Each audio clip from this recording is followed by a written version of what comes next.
Assalamu alaikum and a very good morning. So, with your permission, on behalf of Islamabad Policy Research Institute, I welcome you all to today's interactive seminar to commemorate 75 years of Pakistan's journey. Before we start, I will request all audience members to switch their mobile phones to silent mode. We'll begin the proceedings of the event with the recitation of verses from the Holy Quran.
Ladies and gentlemen, for today's interactive seminar, we are delighted to have with us 6 distinguished speakers to speak on 3 different facets of Pakistan's journey: governance, security, and economy.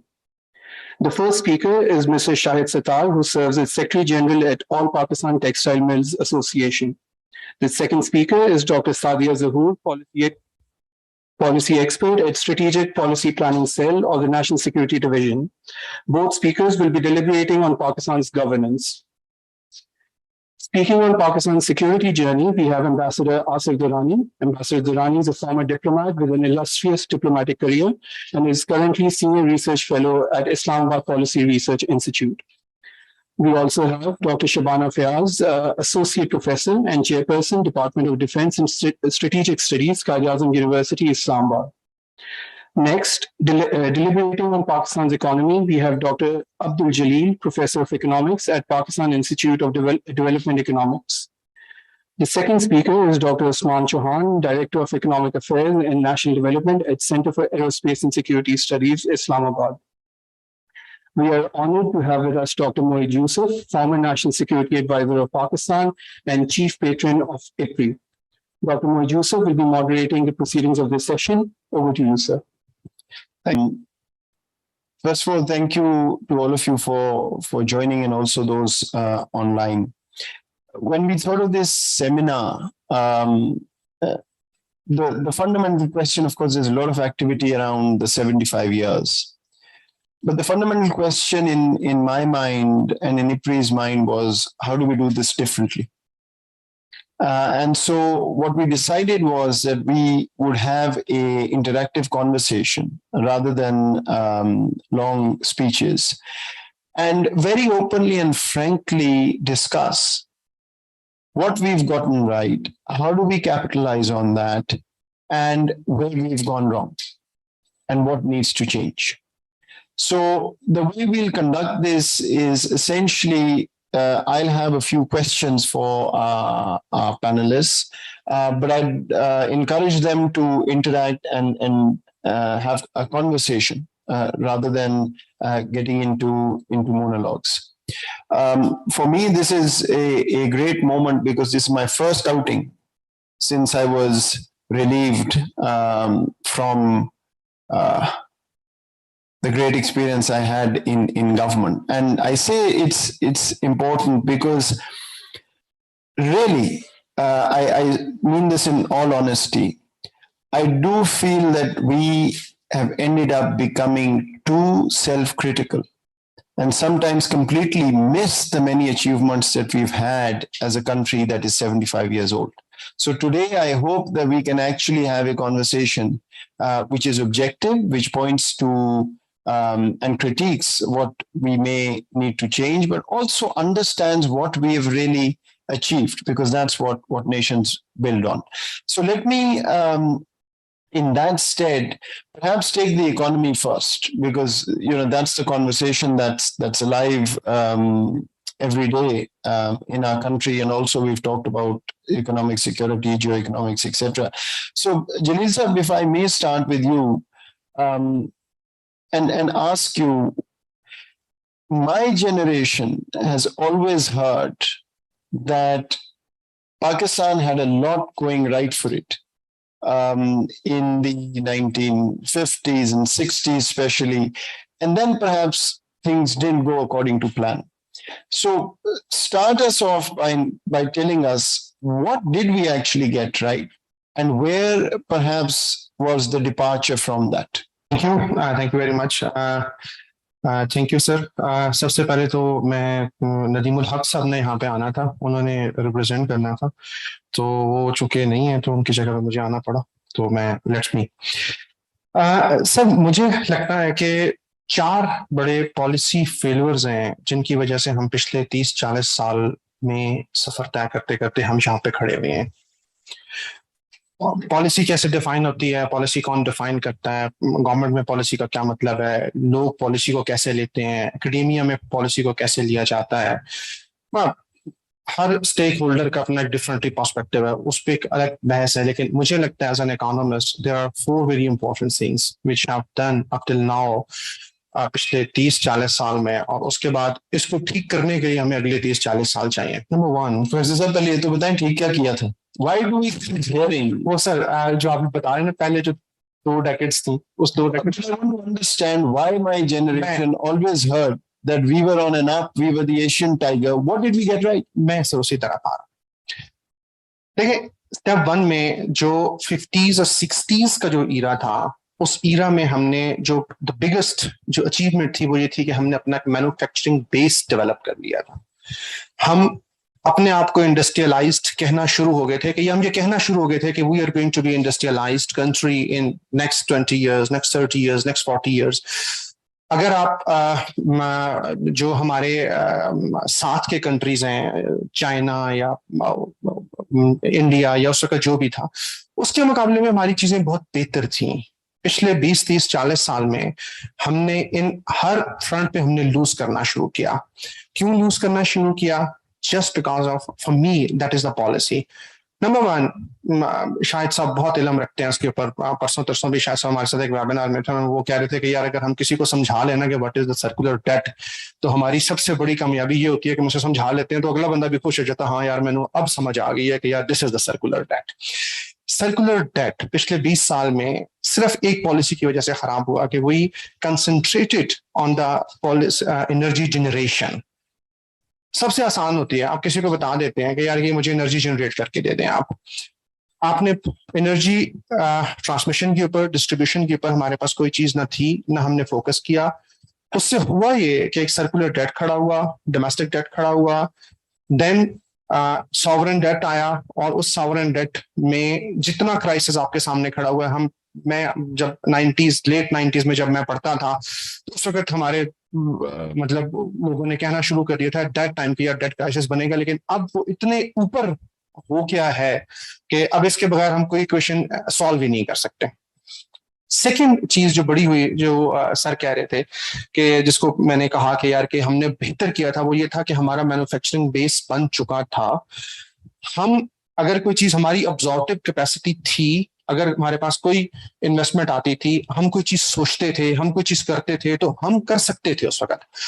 पिछले 20-30 सालों में ये हुआ है कि हमारा सबसे बड़ा जो लॉस हुआ है वो ये हुआ है कि हमारा मैन्युफैक्चरिंग बेस खत्म होता चला जा रहा है, जस्ट बिकॉज ऑफ 2 पॉलिसीज।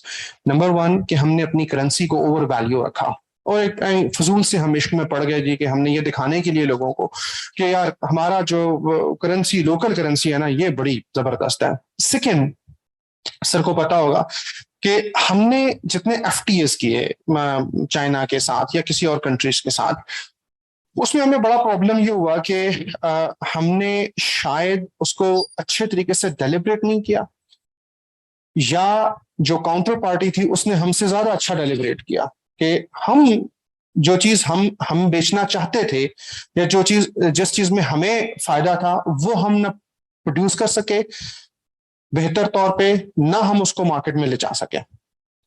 तो ओवरऑल हुआ ये कि हमारा जो हम बजाय मैन्युफैक्चरिंग से निकल के हम ट्रेड पे आते चले गए स्लोली ग्रेजुअली, कि हम चाइना से खरीदेंगे, लोकल गवर्नमेंट में, लोकल में, डोमेस्टिक में बेच देंगे। हुआ ये कि with the passage of time, मतलब मैं आपको बिल्कुल रिसेंट मिसाल दूं, पिछले दिनों में मुझे अपने घर के लिए कुछ चीजें चाहिए थी, तो मैं फैसल सैनिटरी, लोकल जो डोमेस्टिक हमारा जो बड़ा बहुत अच्छा लोकल सैनिटरी वाला है, फैसल सैनिटरी वाला दल फैसल, उससे मैंने बात की तो उसने मुझे बार बार ना वो एक बात कहता कि जी डॉक्टर साहब आपको फैसल की असली चीज मिलेगी। तो मैं उससे कह रहा था कि यार मैं फैसल की दुकान पे खड़ा हूं, आपके पास खड़ा हूं, आप मुझे आप में असली क्या है, आप में नकली क्या है। उसने बड़ी इंटरेस्टिंग स्टोरी मुझे बताया। उसने कहा यार बात ऐसे है कि जैसे कि हमारे पास डिमांड बढ़ती है ना, जब डिमांड ज्यादा होती है तो हमारी जो लोकल इंडस्ट्री है उसमें इतनी कैपेसिटी नहीं है कि उस डिमांड को मीट कर सके। हम क्या करते हैं कि हम चाइना जाते हैं, वहां से मैन्युफैक्चरिंग करते हैं, और मैन्युफैक्चरिंग करके हम यहाँ पे लेके आते हैं। तो जो यहाँ पे मैं बना रहा हूँ उसके ऊपर तो मैं गारंटी करूंगा कि यार ये 100% ठीक है।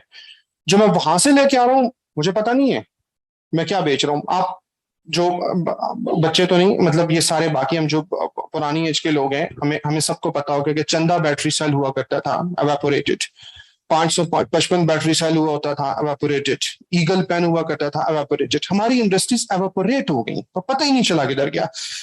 FTS, PTS and local currency, जिसको हमने बड़ा जिसपे करते हैं। The third thing is, sir just 2 minutes, third thing is कि हमने क्राउड आउट किया फाइनेंस को, कि हमारा एक पॉलिसी है जी कि स्टेट बैंक ऑफ पाकिस्तान या कमर्शियल बैंक्स गवर्नमेंट को लेंड कर सकते हैं। हुआ ये कि जो बैंकिंग सेक्टर है उसे बड़ा आसान लगता है कि यार कि गवर्नमेंट सेक्टर में इन्वेस्ट कर दो, गवर्नमेंट को एडवांसेस दे दो, पैसे निकल आएंगे वहां से आराम से। तो with the passage of time, मतलब हमारा जो पब्लिक सेक्टर है उसने प्राइवेट सेक्टर को क्राउड आउट करना शुरू किया। आप जाके देख लें, इस वक्त पाकिस्तान जितनी इमर्जिंग मार्केट्स हैं उसमें से सबसे lowest credit to private sector पे बैठा हुआ। Credit to private sector lowest होने का मतलब यह है कि you are not investing in the economy. आपकी इकोनॉमी में इन्वेस्टमेंट हो ही नहीं रही। हमारी जो सकत इकोनॉमी आपको अच्छी नजर आती है 2 सालों में, 4 सालों में अच्छी नजर आती है, जस्ट बिकॉज के we are the consumption, we are doing consumption. हम कंजम्पशन बेस्ड इकोनॉमी बन चुके हैं और कंजम्पशन बेस्ड इकोनॉमी बहुत शेकी होती है। चौथी चीज, एचईसी। एचईसी ने पिछले 20 सालों में जो प्रोड्यूस किया है, उसने एक पॉलिसी है बड़े मजे की, वो मैं आपको, बड़ी इंटरेस्टिंग स्टोरी है कि उन्होंने कहा जी कि जो बंदा, अब देखिए सिर्फ इसको ना, इसको आप सिमुलेट करें, आपको खुद लगेगा कि पाकिस्तान के साथ क्या हुआ और पाकिस्तान के साथ क्या होने जा रहा है। कि आप में जो बंदा एफएससी अच्छा कर लेता है वो या तो डॉक्टर बन जाता है या इंजीनियर बन जाता है। रही सही कौम जो है ना वो फोर्सेस में चली जाती है। उनमें से जो अच्छा होता है वो, जो बाकी जो बच जाता है, सीरियसली अभी तो सुने ना सर, अभी तो स्टार्ट हुआ है। सेकंड स्टेप में क्या होता है कि वो बच्चा बीएस में या बीए में या एमएससी में चला जाता है। अच्छा, जो अच्छा होता है वो मार्केट में चला जाता है, जो गंदा होता है वो एमफिल में एडमिशन ले लेता है। सीरियसली। अच्छा, जो एमफिल में अच्छा होता है, सर इतना भी अंडरमाइन सर मैं बता रहा हूँ सर, मैं चूंकि इसी प्रोसेस में से होके गुजरा हूँ, खुशी की बात सर जस्ट मैं आखिर में खुशी नहीं बताता हूँ सर। अच्छा, जो मतलब अच्छा होगा वो एमफिल के बाद मार्केट में चला जाएगा। जो, जी सर, मैं just 2 minute sir, just 2 minute sir, फिर अभी बहुत लोग रहते हैं सर। अच्छा, जो अच्छा होगा वो चला जाएगा मार्केट में, जो बुरा होगा वो पीएचडी में एडमिशन ले लेगा। अच्छा, सीरियसली। अच्छा, जो पीएचडी में एडमिशन ले लेता है, अच्छा उसके बाद एचईसी की एक और मजे की पॉलिसी है, आईपीएफपी, interim placement.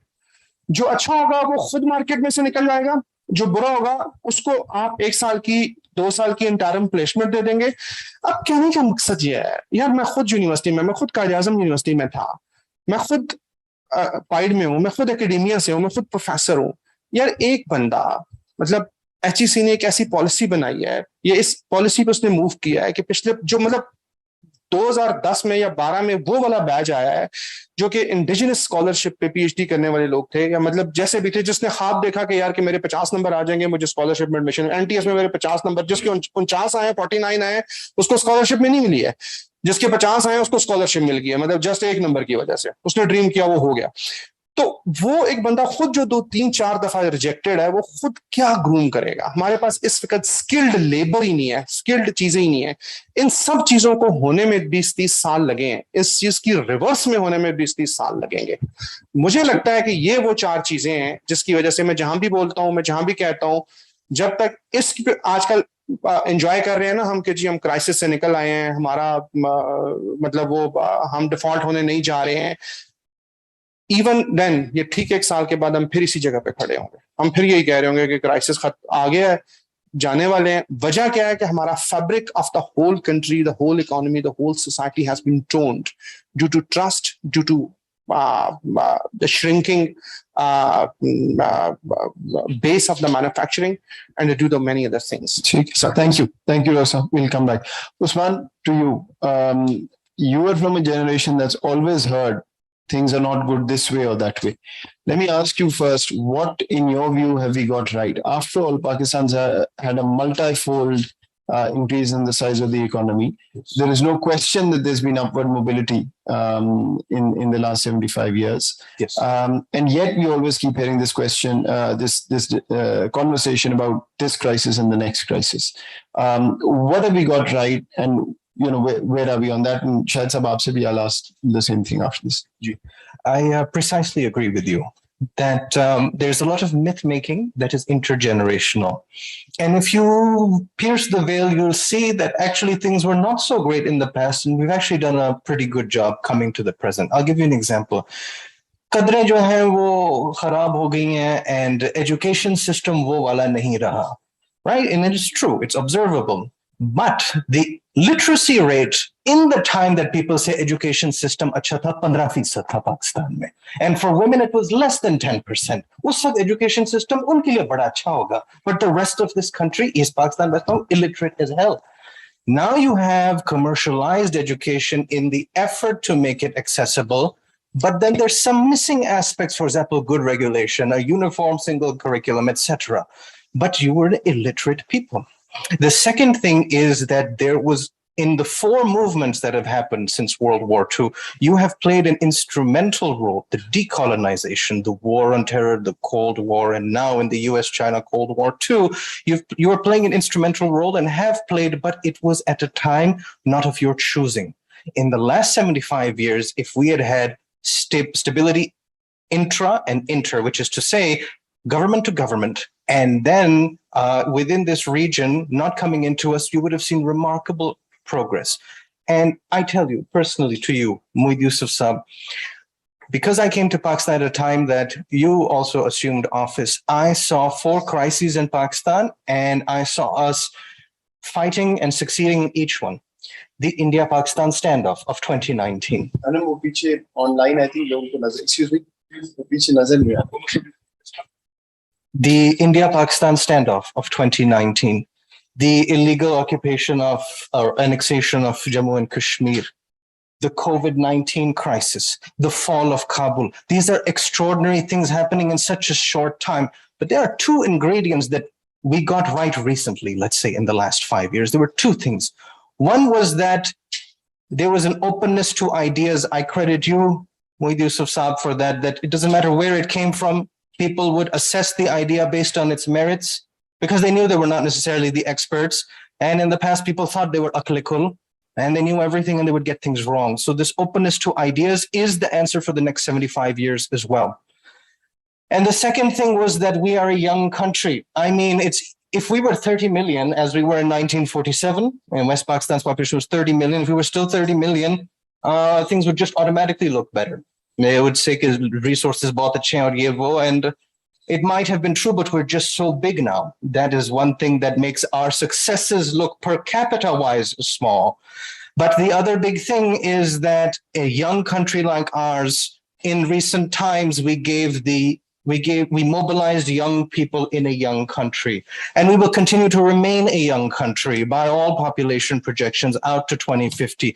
So with these 2 ingredients going forward, at least till 2050, we can do even better than we have in the past. And we can debate specific things. I gave you 1 or 2 examples like the education systems myth or all these others. But in everything, there is a bit of a wistfulness that comes as people age. But despite that, you must give credit that despite all odds, we have come so far. Thank you.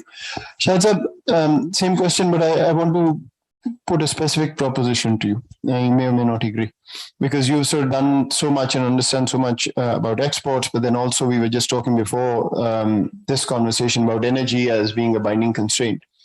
I've had a proposition in my mind for a long time, keep testing this on people. Most people say it's senseless, but let me give it a shot publicly. Our basic problem of foreign exchange earnings. We keep going in this cycle. I think Professor Saab is right that we are celebrating the crisis is over, but actually structurally we remain where we were. We earn about 65 billion, give or take, from legitimate non-debt raising sources. Export, remittance, some FDI that comes in for re-export. Consumption one is separate. Just back of the envelope calculation tells me that about 95 to 100 billion is necessary at a minimum if you want to sustain, given your current debt obligations, given your current expenditure, etc. I've never gotten an answer from any economist or the private sector. How do you fill this gap of 30 billion? How do you actually have sustained foreign exchange income coming in to meet your liabilities? I understand the domestic account and all of the tax revenue and all of that. But exporters and people who are in that space, the constant conversation is industry doesn't have capacity. So why not work on that? Or have I got this wrong? Let me rephrase the question. Question is capacity. As do we have surplus capacity for export? And the answer to that is no. And the why is it that we don't have?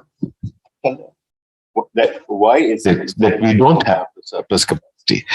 Surplus capacities will be generated when your productivity in the country for the agricultural sector, which is by and large one of the biggest sectors which is underplayed in Pakistan, and the industrial sector. In agriculture, our productivity is so poor that should we achieve half the productivity of Indian Punjab, you would add 3 to 4 trillion a year to Pakistan's GDP. If we achieve just half the productivity of India, we're not even talking of matching them. One of our cash crops, cotton, reached 14.5 million bales 10 years ago, is now down to 6-7 million bales. And we are importing $3 million worth of cotton this year alone in order to keep industry going. Then let me bring another fact. This is not a political statement, but the previous government came up with this TURF scheme. In the TURF scheme, they gave loans for industry to expand or new industries to be set up. My industry, which is textiles, expended $5 million in new projects and enhancements and extensions. On the basis of that and the stated government policy that you would be getting regionally competitive energy tariffs and supply of energy to run those plants which you had invested in. All of a sudden, things change. And all those plants that were set up, 3 million from debt and 2 million from equity, did not get the electricity, did not get the gas. So that investment is lying without being used. Not only they didn't get the energy, they also have been specifically excluded in the new energy tariff notification, that this tariff notification only applies to those units which were earlier getting. I mean, why would someone invest in a situation where you end up with a white elephant and you have put your life savings into it, you've put your everything into it, and you can't service the debt, and you're going, I mean, established families, established businesses will go bankrupt because of the energy, non-availability of energy. Why was it that the previous government found it easy or was able to provide energy? Because they gave the priority to the export sector, knowing full well that you would be generating the dollars that this country so very badly needs. Now, once that goes away, then the consumption of energy in Pakistan goes to the non-productive sectors.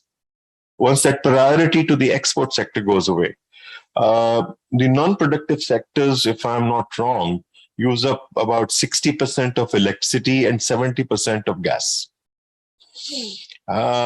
So what you have left, out of that, 19% of the gas goes to industry. I mean, I'm talking of RLNG and gas together. I'm not talking of just gas alone. And similarly, in electricity, Chima Saab, what percentage is the industry is only 23%. So if you are expecting 23 and 19% of the energy use to cover for the non-productive use of the rest, that's not going to happen. If you have a comparative analysis of other economies where, like China, India, Bangladesh, Vietnam, whomsoever, roughly 60% of their energy use is in productive use. So that is one issue, that why is industry not? I think the blow that has been dealt this time to industry, I mean, my members who have invested in new plants and new machinery are never going to invest again. Why should they? So we have killed any prospect, any hope. That's one. Secondly, come back to agriculture. I'm part of the agricultural task force, which yesterday met with the PM, and there are multiple meetings again today on the same issues are being discussed again and again and again. And committees are formed. Multiple committees are formed to look into this, look into that, look into that. Yet, nobody is willing to take the hard decisions that are required in order to improve the productivity, or in order, let me give just as an example, nothing more. In Pakistan, there are over nearly 1,000 seed companies which supply the seed to the farmer for cotton. And yet, when you go into the market, you find that the same seed company is selling one bag of seed with the same labeling for, say, 2,000 rupees, and the same bag for 10,000 rupees, saying, ye asli hai, ye nakli hai, or ye, and 95% of the seed that is sown in the in this region cannot be traced. Yet in India, for the whole of India and for all of their crops, there are less than 100 seed companies. What is wrong? Is it our legislation?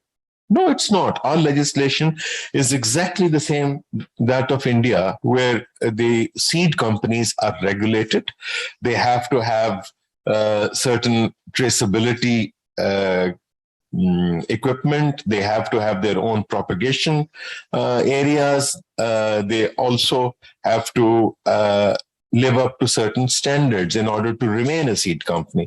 Now, why is it that our seed companies are not regulated in the same manner, despite having the same legal and regulatory framework?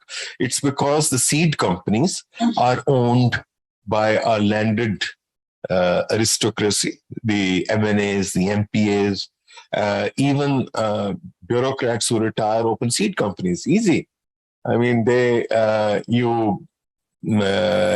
like for example, in wheat, you just take some wheat and label it as this and you sell it. There's no, and the government just does not have the will or the political strength to say that those companies who are not compliant or who do not have the facilities that are required are hereby. Then let me just finish one more thing. Why is it that we are in this problem again and again and again and again, this crisis? This notion that there is a recovery is completely wrong. There is no recovery. Yesterday, Ali Khizr wrote an article, most of you guys would have, illusory. And our exchange rate, why is it that it's falling? Let me tell you why it's falling. Number one, the state bank is not releasing any money for imports. $25,000 say above koi bhi consignment aati hai, whether it is through an LC, whether it is वो उसको रोक के बैठ गए हैं और उसके लिए to release that 18-member committee has been formed last night कि जी case by case आप release करेंगे to look after looking into whether that it is critically needed or not, one aspect. So state bank is stopping imports. Second aspect, state bank जो है, जो मसलन हमारे पैसे आते हैं एक्सपोर्ट से, तो वो एक्सपोर्ट के पैसे आए, उन्होंने फ्लोट में रख लिए, नहीं क्रेडिट दिया आगे. That float is bolstering the reserves or the liquidity with the state bank. What that has caused in turn is a severe crisis in the textile sector. We don't have the liquidity to fund our operations anymore. Couple that with the 50% devaluation. So for the same amount of exports, you need so much more money to have the cotton, the weaving, the labor, and so on and so forth. Yet we are being squeezed on account of working capital to a point where it's become impossible. Thirdly, let me bring in another thing.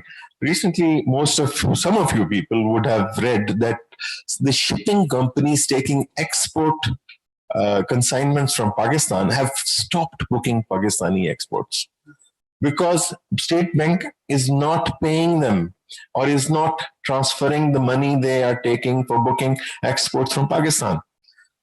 So I'm afraid what is happening is by curbing exports and curbing these payments, they've created a spiral which they themselves don't know where it will end, where downwards we will go. Temporarily, yes, the rupee came down from 240 to 210 or 215. What does that mean? It means nothing. Further down the road, last year, we had $19.54 billion worth of exports in the textile sector and roughly 30 billion for the country. Next year, we were projecting 35 billion and textiles was contributing the additional 5. We have the capacity and the orders to meet that. We don't have the energy, we don't have the working capital, and we don't have the vision or the policies of the government to do that. The question was to go from 65 to 95. You've given me a recipe to go to 50. that doesn't make it. Sadia, if I may come to you. One of the things I've picked up from what Shahid Saab has said is this issue of policy continuity. We keep talking about this. But coming from a legal perspective, I'll also say, and I know your views on this, and yes, there may be many problems, but in some ways, we've also got better structures in place to deal with these problems. Given the kind of attention, I would say, paid to international law may not have been where it should have been. There's been a lot of conversation. There is now an effort to make sure that we don't get into the recordics, if you will. But unless you've got policy continuity, this conversation keeps coming back. You have an FTA one day, the next day you decide no FTAs. Where is the problem? And give us the solution.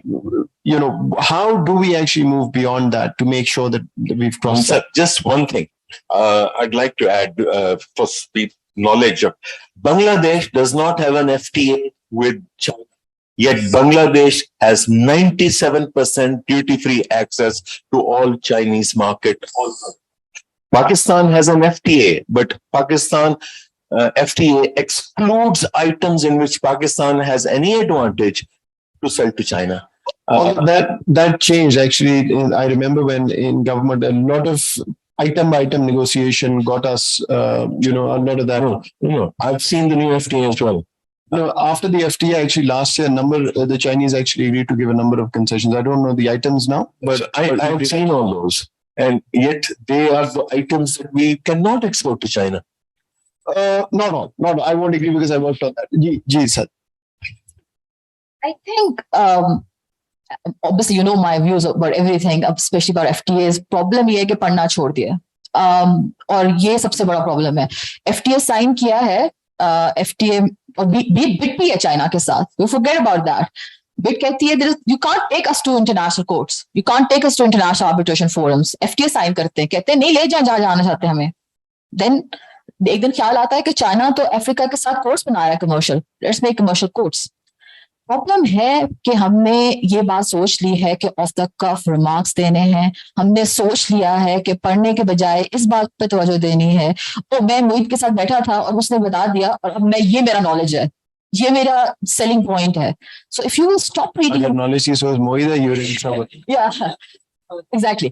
So problem ये है कि जब लोग हम कितनी meeting में बैठे हैं जहां पे हमने लोगों से कहा कि आप ये एफटीए क्यों कर रहे हैं. हमारी स्टडीज है, हमने पैसे लेके कोलंबिया से स्टडी कराई है, अपनी इंटरनल स्टडी है कि बिट से कभी भी किसी मुल्क का इन्वेस्टमेंट डायरेक्ट इन्वेस्टमेंट नहीं बढ़ा है, लेकिन फिर भी करना है बिकॉज मुफ्त के पास कोई काम नहीं करने के लिए, तो उन्होंने बिट साइन करनी है. It's coming to you. So आपने अच्छा आपने बताया कि यार इस बिट में ये प्रॉब्लम है, नहीं we can not do this because हमारे डिप्लोमेटिक रिलेशंस खत्म हो जाएंगे. ये एक्चुअली स्टैंस है कि अगर इस मुल्क से हमने बिट खत्म कर दी तो इसके अलावा हमारे पास कोई और डिप्लोमेटिक रिलेशनशिप का ताल्लुक नहीं रहे बचेगा उस मुल्क के साथ. बिट बात है कि कोई इन्वेस्टमेंट इंक्रीज नहीं करती है, अपनी स्टडी है, लेकिन उसके बावजूद और पॉलिसी कैबिनेट की, उसके बावजूद हम बिट पे बिट साइन कर रहे हैं. एफटीए की 3-4 नेगोशिएशन हम कर रहे हैं डिफरेंट मुल्कों के साथ, और मीटिंग में हम कहते हैं कि ये हमें तबाह कर देगा, लेकिन हम कुछ कर नहीं सकते. और जब साइन कर लेते हैं तो फिर निकल नहीं सकते क्योंकि डिप्लोमेटिक इशू बन जाएगा. तो चाहते क्या है? आप कह रहे थे consistency and policy and international law. We have international law expert. Even in this building, we have so many international law experts. Problem ये है कि 3.2 million आपके गवर्नमेंट सर्वेंट है, आपका सिविलियन स्ट्रक्चर जो है वो 3.2 million लोग आपके पास है. कितने इंटरनेशनल लॉ एक्सपर्ट्स हैं? How many of them are quality international? None. Including myself. Like कुछ भी हमारे पास हमें नहीं मालूम है, हमारी कोई कॉन्ट्रीब्यूशन. सोल्यूशन आपको पढ़ना पड़ेगा, आपको. And it's not about the quality of education. आप बेस्ट डिग्री भी कर ले, लेकिन अगर आप पढ़ना छोड़ देंगे उसके बाद. और उसके दूसरी बात ये कि it's about the holistic point of view जो हम हमेशा बात करते हैं. आपने एक लॉ बनाया है, आपने इंस्पिरेशन ली है दुनिया से, और अपने इंटरेस्ट को देखें. यूएस ने एक पॉलिसी बनाई है, वो उसके लिए अच्छी है या बुरी है ये उसको पता है, लेकिन हमें अपने इश्यूज पता है. सो जब तक कि आपकी होम ग्रोन पॉलिसीज नहीं होंगी, होम ग्रोन लॉज नहीं होंगे, इंटरनल डिस्कशन नहीं होगी, ओपननेस नहीं होगी. एक लॉ बनता है, मुझे बताया जाता है कि आप इसको रिव्यू कर ले, लेकिन मुझे मालूम नहीं है कि आप पॉलिसी कौन सी बना रहे हैं क्योंकि वो सीक्रेट है, वो मैं नहीं देख सकती हूँ. जो लॉ मैं देख सकती हूँ कोई और नहीं देख सकता है, तो हम सब इतने साइलोज में काम करते हैं, तो वो साइलो खत्म करना है, पढ़ना लिखना है, रिसर्च पे तवज्जो देनी है. 17 and 18 grade officers do research, whatever they do, they call it research, but उसके अबाव ना पढ़ने का रवाज है. हमने रिपोर्ट्स बनाई हैं, तो कंप्लेन ये नहीं आ रही है कि आपकी रिपोर्ट अच्छी है या बुरी है. कंप्लेन ये कौन पढ़ेगा इसको? आपको लगता है आपके पास टाइम है? आपके पास किस चीज के लिए टाइम है? If you can not read, just go home. आप 3.2 मिलियन लोग बैठ के सरकार चलाने की कोशिश कर रहे हैं सूबों में और फेडरल गवर्नमेंट में, और लोगों के पास पढ़ने का अगर टाइम नहीं है तो फिर वो पॉलिसी कैसे बनाएंगे? तो वो फिर मीटिंग में बैठते हैं, एक साहब बोलते हैं, बाकी सब उनको सुनते हैं और फिर डिसीजन होता है. I can imagine अगर Nadeem ul Haq साहब अभी होते तो he would have jumped in and talked about civil service reform for the next hour and a half. Dr. Ji, let me, if I may ask the other two speakers and then we'll come back. Dr. Sahiba, if I may come to you, I'm struggling because I keep asking for positives and I keep getting critique, which is perfectly fine. But let me ask you, given जिस space में आप operate करती, perhaps the most talked about and critiqued part of the Pakistani state has been sort of this security foreign policy ambit over the years. What have we got right in that space, given the challenges that we had? I think sometimes we also underestimate the challenges we had from day one. What have we got right there? And where are things that you think we could build on as we move forward? Yes, we are having a very reality-based discussion, but we are also having a very myth-based discussion here.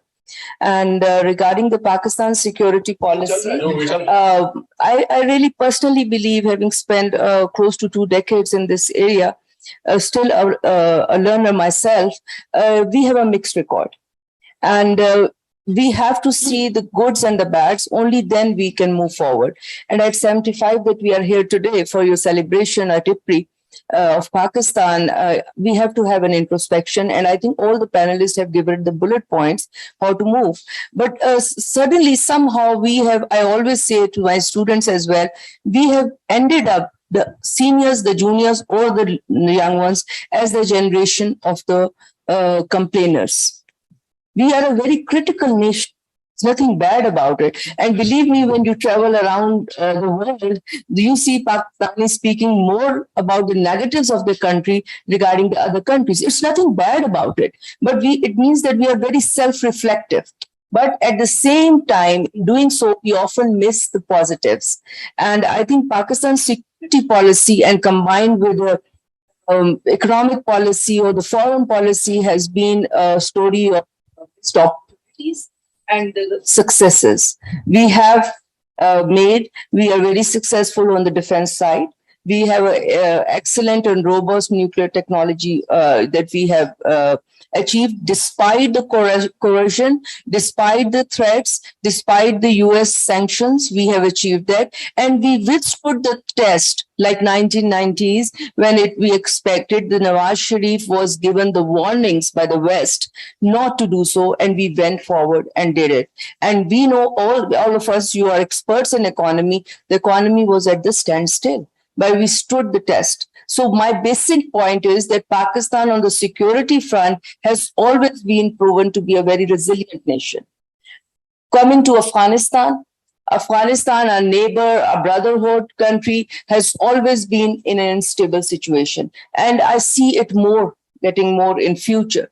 But I think that Pakistan being a part of 1979, the Soviet jihad against Soviet, and then we also had the war on terror, despite the criticism that why we get into Afghanistan, I always say, how could we have avoided not being in Afghanistan? Because being a neighbor, having the ethnic and having the cultural and the other religious affiliation, you cannot avoid it. Even according to the international laws, the UNHCR, you have to open your doors to the people who are displaced by the conflict. So this is Afghanistan, and I think the Pakistan has facilitated very well the Doha Agreement. And it is, of course, the Taliban came in a hurry, unexpected even to all of us, but we are trying our best. Even today, I'm part of the dialogue with us, so does the Ambassador Fawzia in a UN Women dialogue with our sisters. So there are a lot of complaints, but Pakistan is trying its best to stabilize. Coming to India, Pakistan has always been, has grown in the shadow of fear from India. And I think this is very, very natural. And we have stood the time. And I think even on the cultural front, on the narrative front of the foreign policy and defense policy, we have the points to celebrate. I'm not over exaggerating. But if you read the work of the policy makers, start from Agha Shahi down to the Sattar Aziz and others, there has been the elements of hopefulness that has been generated. I give you one example on foreign policy and economic policy and international policy for Mehboob-ul Haq. He was the one who coined the concept of Human Development Index. And thereby in Pakistan, we embraced under your guidance, the geoeconomics and strategic fusion and a holistic foreign policy and economic policy and a strategic policy. I think that is the very, very best thing that we have got. But Pakistan had the notions earlier as well. And the work was already done.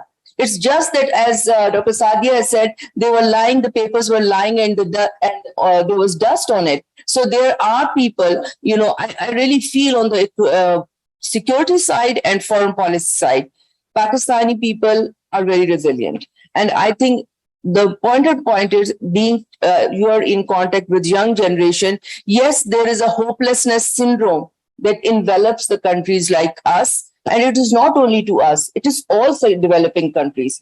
But exactly, there are models of success as well. So if you look in social media, what's happening, the startups, what's happening, even the online freelance workers. Pakistan is one of the most vibrant online workers available around the world. Our youth are not given visas. We are not given visas permit, but we are working here online. So there are ways Pakistanis are coming out. And with this, I think I'm looking forward to hear from others. Thank you.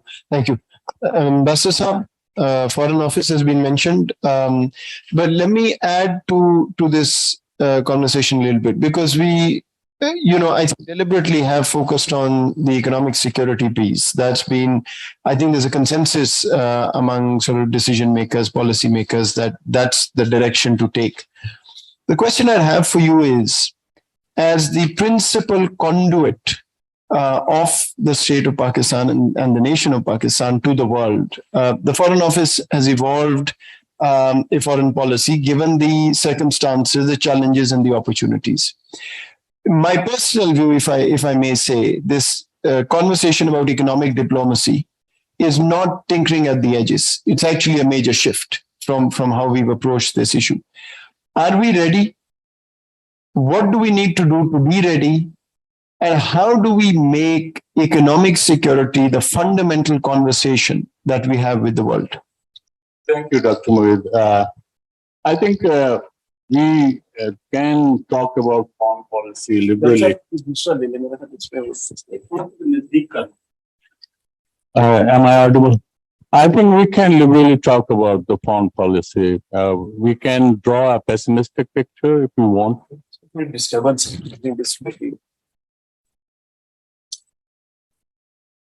We can draw, it's up to us what kind of foreign policy we want to portray. Pessimistic view, I agree with Dr. Sadia. We don't read, we don't study. I agree.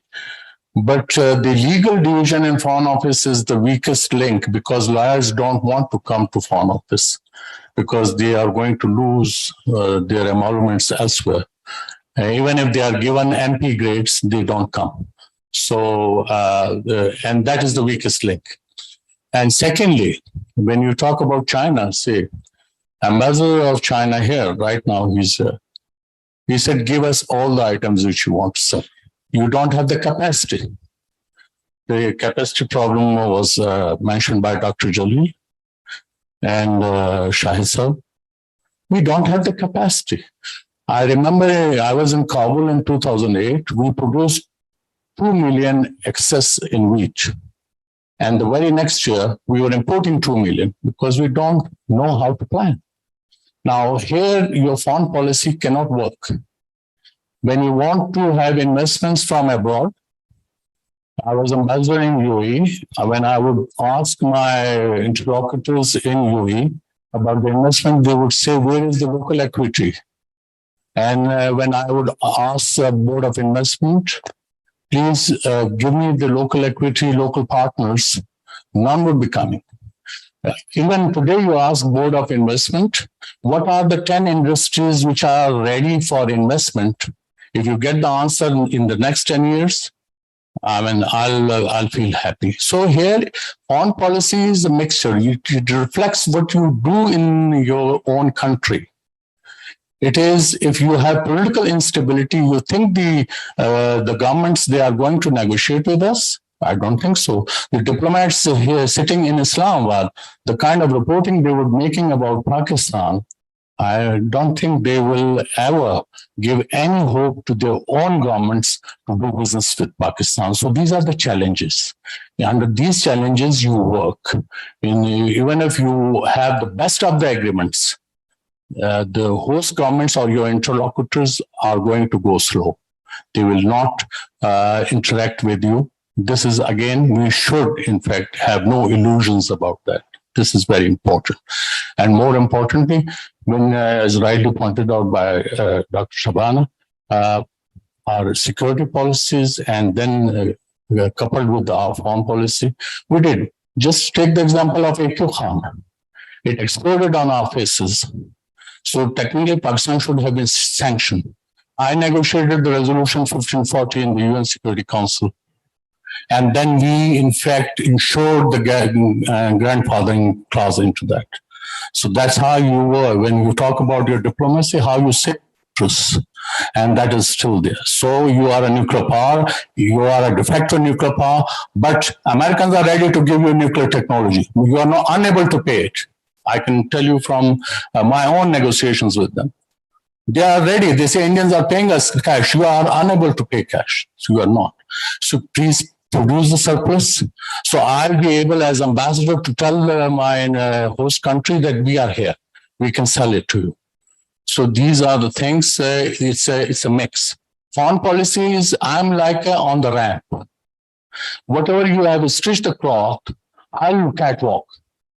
Whether the audience, they like it or not, then you can either you can clap or you can boo me. But the issue is your foreign policy is actually what you produce, the kind of a country you are. So in this milieu, for instance, now this is your China-Pakistan Economic Corridor, CPEC. It's $60+ billion investment. You didn't have ever, right from the beginning, from 1947 onwards, you didn't have this volume of investment in your country. How could you do that? This was because you had negotiated. And it was just not the Foreign Office, it is the whole of the government, the state of Pakistan which negotiated. We were enthusiastic about bringing China to our Gwadar port. The Chinese were not interested in that. But yes, now they find some interest. We will. I think all ingredients are there. The jigsaw puzzle is there. You have to place the pieces into place. You have to put the pieces into place. We can. We have the talent. We have the youth bulge. We have all. But one caveat which I would say, our population bomb. You cannot match it. Bangladesh is now 16 crores. We are 22 crores. And they were, in fact, more than us in 1971. So you are feeding, actually, you are working to feed for 6+ crores people in this country. So foreign policy is not going to help you. It is your domestic policy which will help you how to family, how to educate the people, right people. Unless you educate your people, you will not get the family planning done. I quoted earlier in the morning, I said, Iran has 97% literacy rate. And they have the best primary health in their country acknowledged by the WHO. The reason is you have to do it. In our Pakistan case, how much allocation is made to the education sector? Internationally, it is 4%. US is less than, is close to 2%. We are the lowest in South Asia. So where do we stand? So we know the solutions. Please, now the question is how to act upon it. That's very important. I'll stop here. Got it. Thanks. You wanted to say.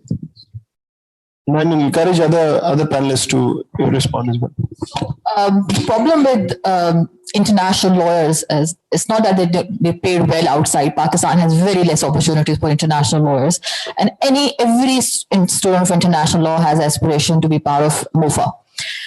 Problem is that MOFA doesn't know what to do with international lawyers. They hire them and then they tell them go and sit in the Supreme Court for the whole day and wait for the justice to say something and note that down and come. If you want to hire paper pushers, hire paper pushers. If you want to hire people who can give you input on policy, hire those people.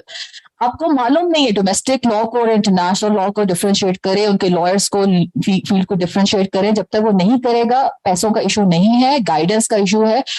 Although I have to say this, that considering that MOFA was a bigger ministry that I worked in, I worked in MOFA, legal department for very few months only. इस seminar के बाद वापसी नहीं है. वापसी नहीं है.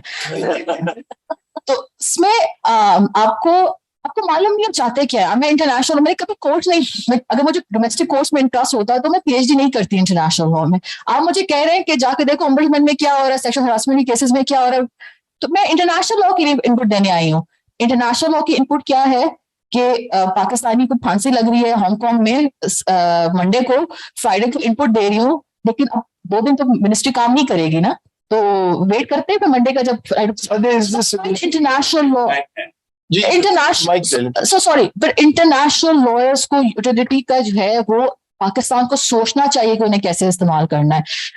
Exposure government के अंदर मिलता है, बाहर नहीं मिलता है. आप जितनी मर्जी बुक्स पढ़ ले, if Pakistan is not willing to give exposure to international law students, experts, utility नहीं है. You should know how to use them, and MOFA is struggling with that. Not that people are not willing to work with them. Jesus. Clarify कर दूं. MOFA does not negotiate these agreements. They may sit in the negotiations. If it is about economic affairs, it is the line ministries they do. ठीक है. And so Ministry of Foreign Affairs is a facilitator. Sure. From political point of view, yes, they will have their inputs. But from legal point of view, for a particular, for instance, CTAC has not been negotiated thoroughly by the MOFA, but the line ministries. Yeah, I think the larger point, sir, and Sadia, maybe you can just weigh in, or Jan, you had a question, so maybe somebody can get the mic over to Jan Raza. While that gets there, is the solution then to have a separate hub of international law in the government which sort of focuses on this issue as a standalone and not as an appendage to sort of the overall legal space? Absolutely. आपके पास जब तक ऐसी body नहीं होगी जहाँ पे international lawyers are working day in and day out on issues, not firefighting. They have to work and research and think about possibilities and loopholes and fill those loopholes with the better policies and better recommendations. जो भी ministries जहाँ पे भी lawyers और जो भी international trade law पे काम करते हैं, वो सारा टाइम क्या करते हैं, वो लेग वर्क कर रहे होते हैं या फायर फाइटिंग कर रहे होते हैं, तो रिसर्च नहीं कर रहे हैं, वो प्रीएम्प्टिव थॉट प्रोसेस नहीं है उनका. And Pakistan has to differentiate between the Attorney General and the legal advisor. I think it's about time. A lot of countries have this distinction where the domestic legal issues को deal करने के लिए other body है, which is normally Attorney General, and then there's a legal advisor, and not the MOFA legal advisor, but the office of the legal advisor, full office of the legal advisor with full team, and have to understand that international law is not like कोई एक statute नहीं हमने पढ़ लिया, आप expert है. There's a criminal law, there's a trade law, there is a aviation law, there is space law, there is a cyber security law, and you need all those people जो कि सब चीजों पे काम करते हैं. International organizational law, and then MOFA को करना है. MOFA should give its legal input about the treaties that we are about to sign, or the agreements हम sign करते हैं, उनके अंदर से कुछ आनी चाहिए. तो वो नहीं अगर कर सकते तो आपके पास एक हब होना चाहिए और वो सबके साथ कोऑर्डिनेट करे.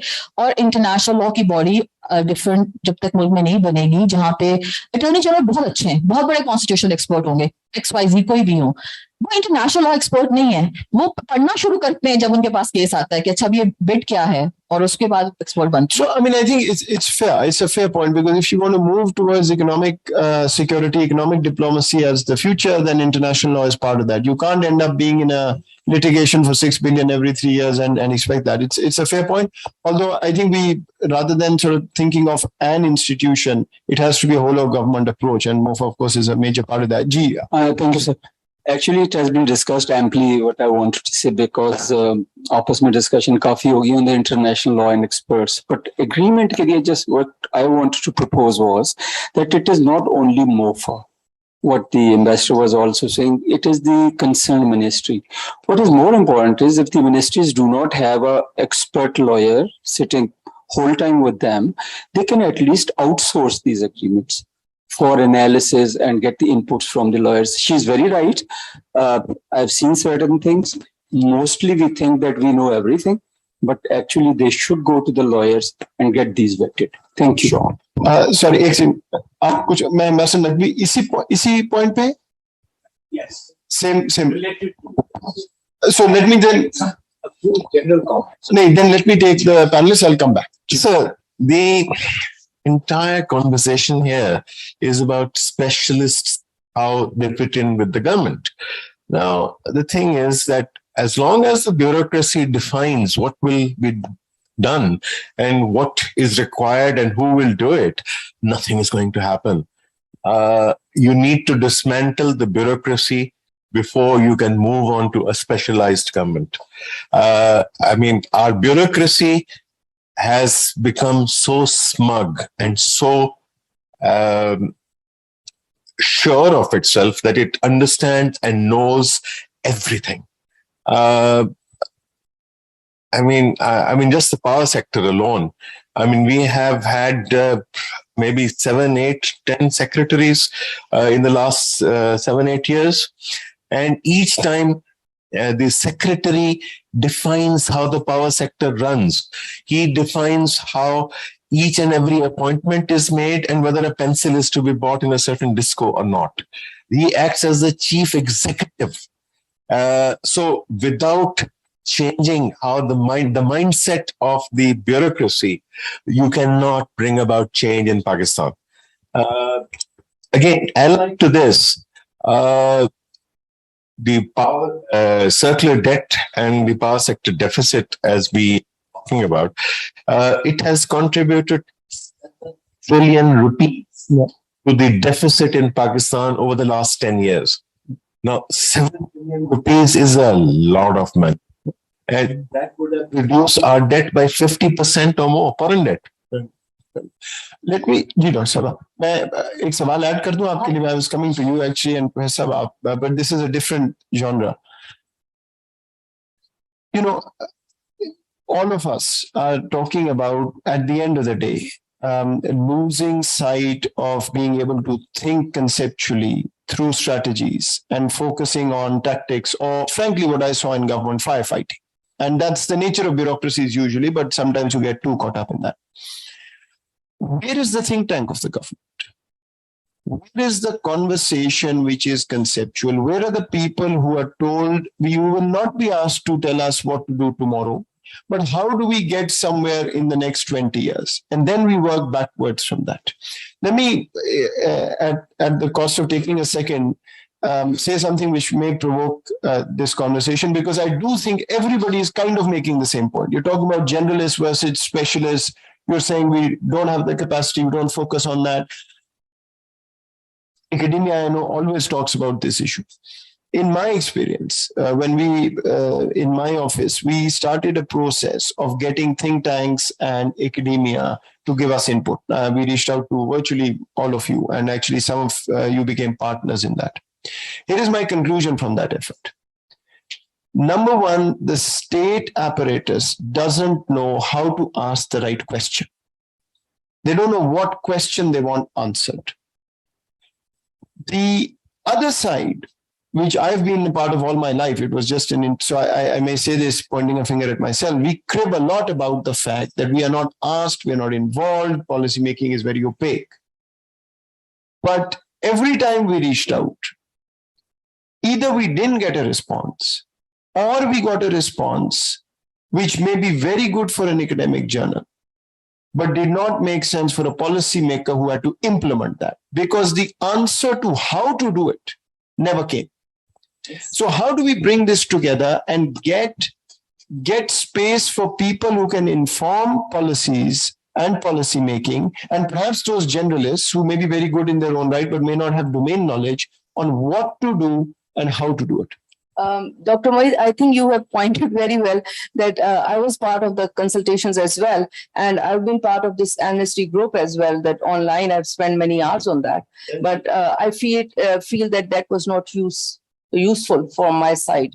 So there is a disconnect actually on both sides. Maybe academia, you feel, I think as a nation at times, I feel that we need to teach, we need to inculcate how to raise a question.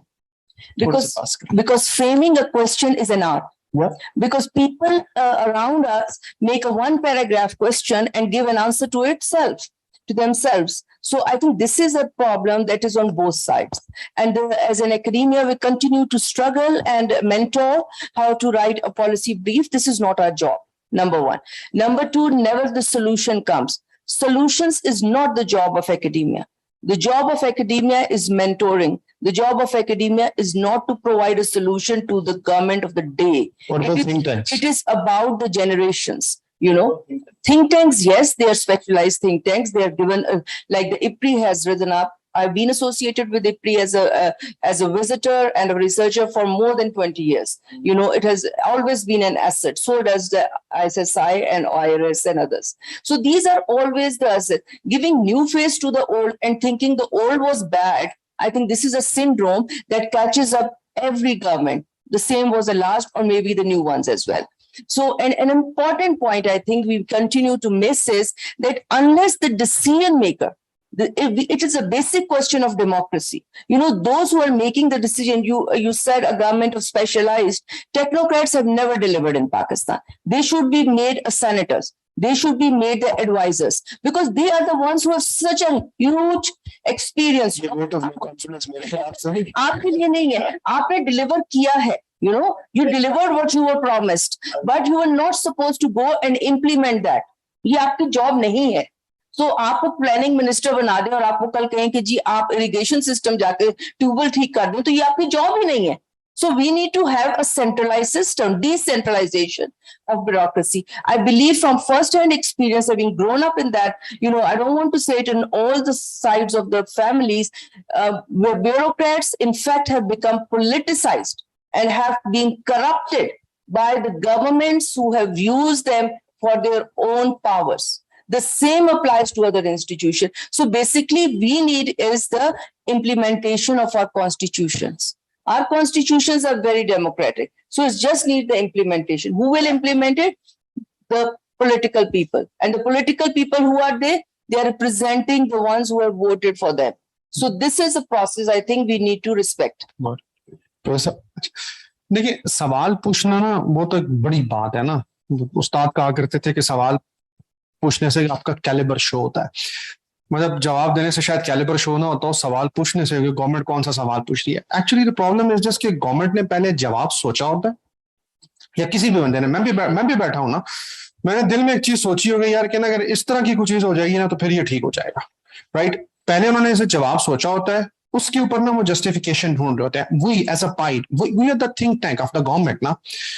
हम हैं, हमें planning commission ने रखा इसलिए जी कि आप हमें सोच के बताएंगे, आप हमें करके बताएंगे कि ये क्या होना चाहिए. पिछले 2 साल से 3 साल से हम टकरे मार रहे हैं समझाने के लिए पिछले गवर्नमेंट को भी, इस गवर्नमेंट के लिए भी, कि यार ये होना चाहिए. हमारे आप वेबिनार्स जाके देख लें, हमने पिछले 2.5 सालों में तकरीबन 400 के करीब हमने वेबिनार्स किए होंगे.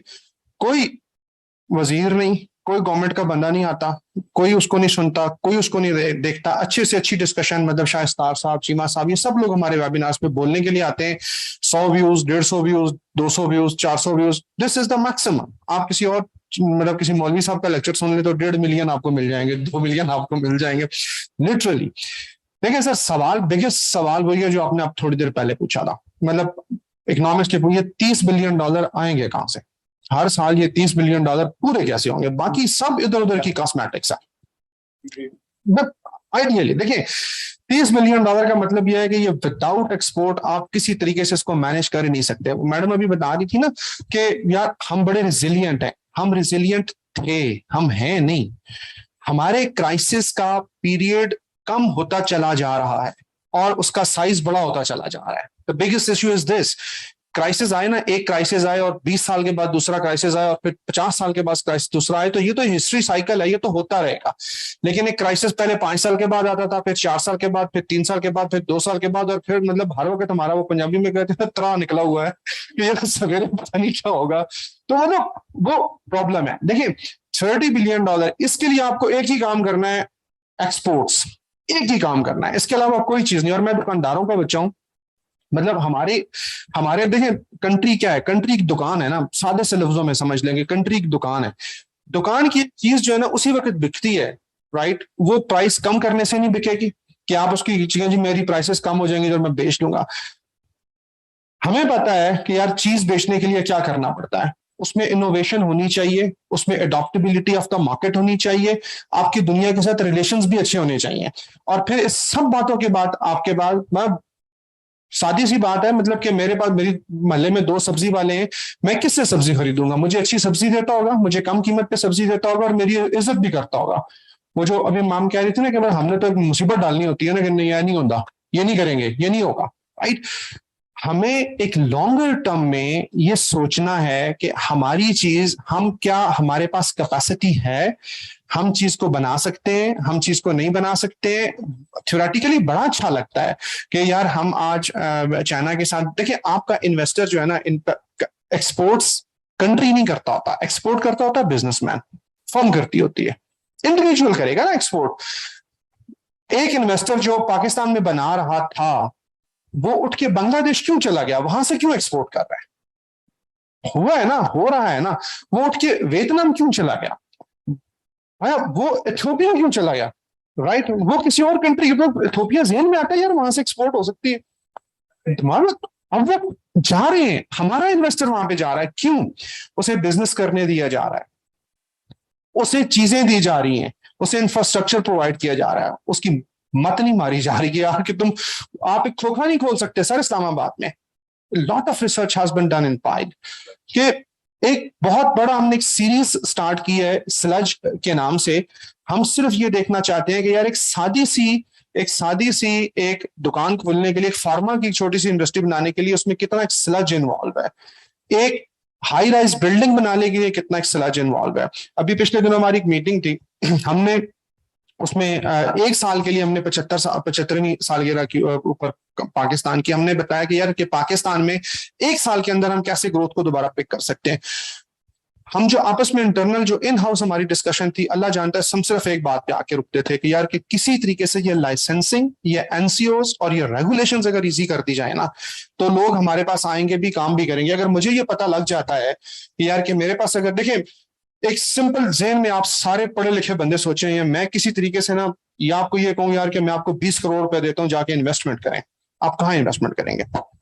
एवेन्यूज ही नहीं है आपके पास, जगह ही नहीं है. मैं आपको कहूँ यार ये 20 करोड़ रुपए लो, मैं आपको देता हूँ, आप जाके इन्वेस्टमेंट करें, आप जिस जगह में हाथ डालेंगे वहां पे आपको कुछ स्लज नजर आएगा, राइट. आपको अच्छा आज आप बनाएंगे ना, मतलब आपने कामयाब जवान प्रोग्राम शुरू किया पिछले दिनों में, राइट.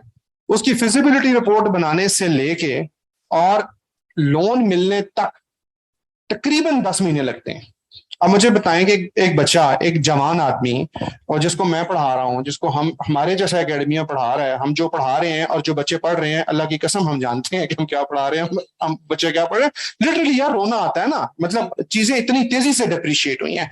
मतलब सच्ची बात बता रहा हूँ ना, मतलब मैं खुद वहीं पे, हम रोज, मेरा वाइस चांसलर नदीमुल हक रोज होता है यार डोंट चीट द थिंग्स ना.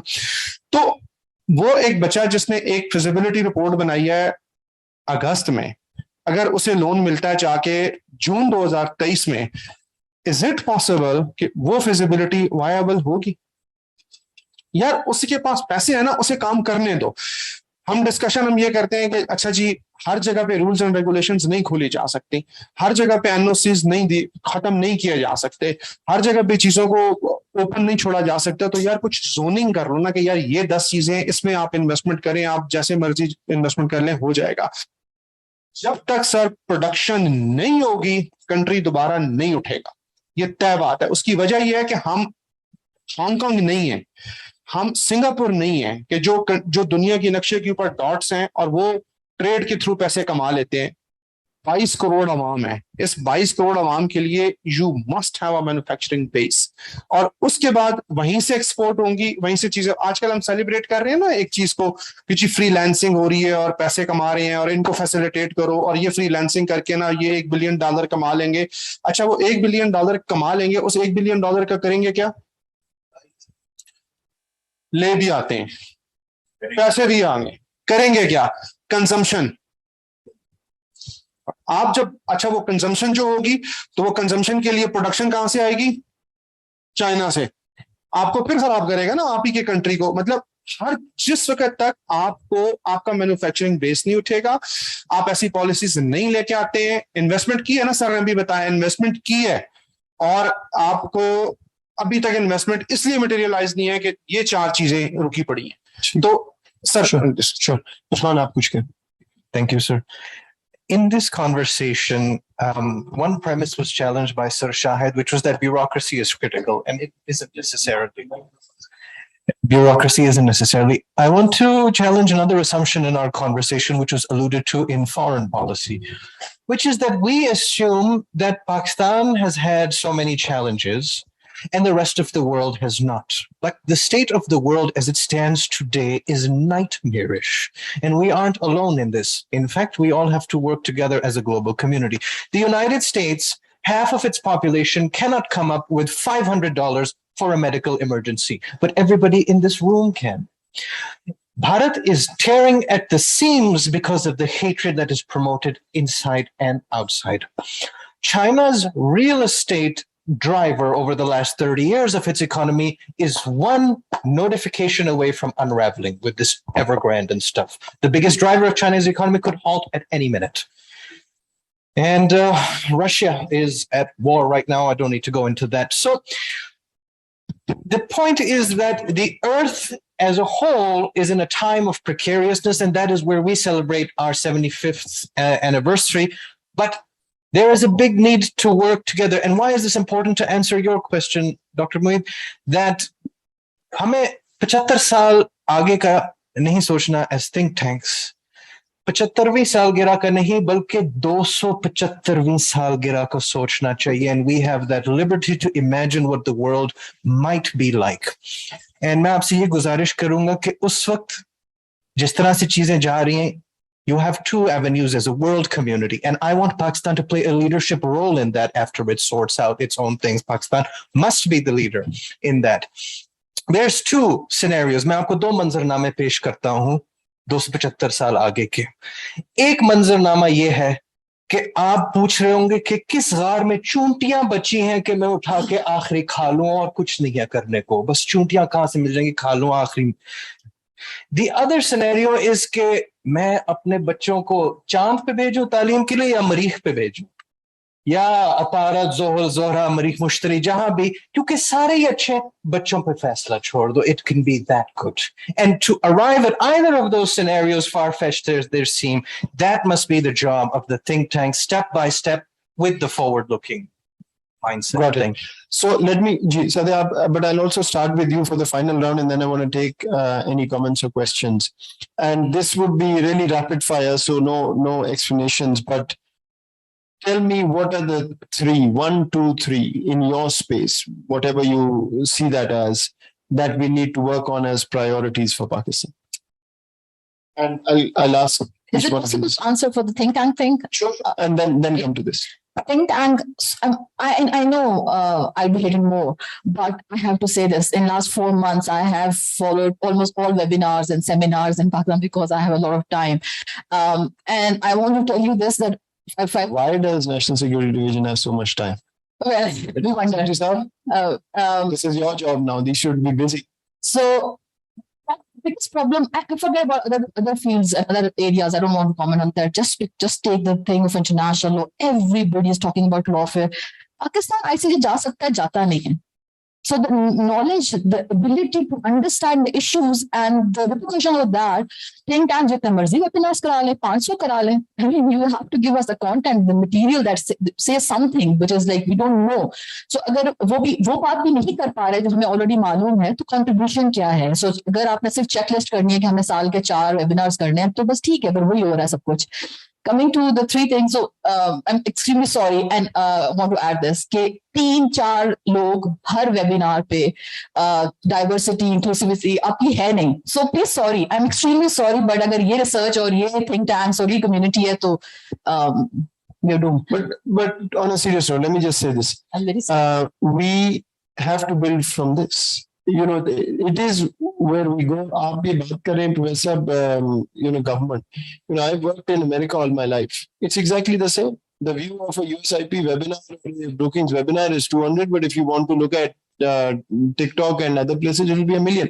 The question really is whether that quality input is coming or not, and whether it's being absorbed. But I'll leave it at that. So the three things. The size of the government has been reduced.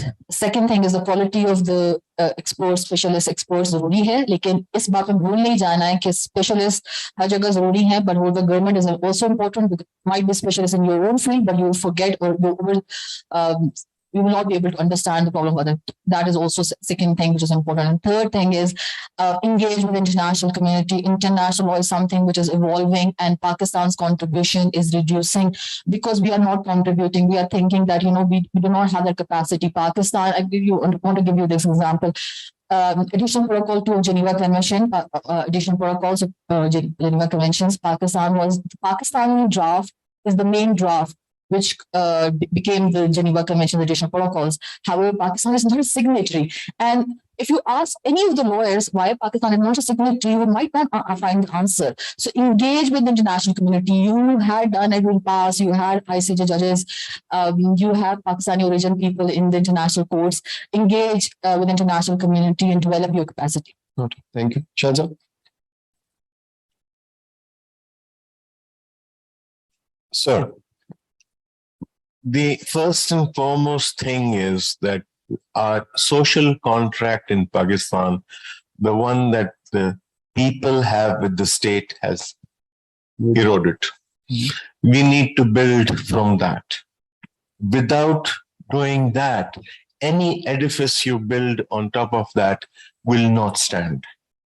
So you have to start at the very basic.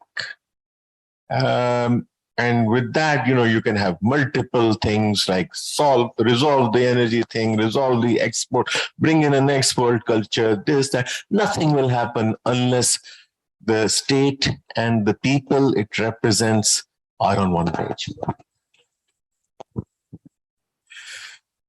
एक तो चीज ये है कि हम अपनी reports में लिखते हैं, स्लज में हमने लिखा है कि RLCO, regulation, licensing, certificate and objection certificate, अगर इनको हम किसी तरीके से मिनिमाइज कर लेना तो हमारी इकोनॉमी चलनी शुरू हो जाएगी. ये एक बात है. दूसरी बात ये है कि पिछले 1.5 वीक पहले मैंने नॉम चॉम्स्की के साथ एक इंटरव्यू किया था, हमारी वेबसाइट पे पड़ा हुआ है. उसको मैंने पूछा कि यार कि अगर हम पाकिस्तान को रीसेट करना चाहें तो कहां से स्टार्ट करें. तो उसने कहा यार 2 काम कर लो, सीधे हो जाओगे. एक तो ये रिलीजियस से बाहर निकल आओ, एक्सट्रीमिज्म से, और एक ये इंडिया की एक्सट्रीमिज्म से बाहर निकल आओ.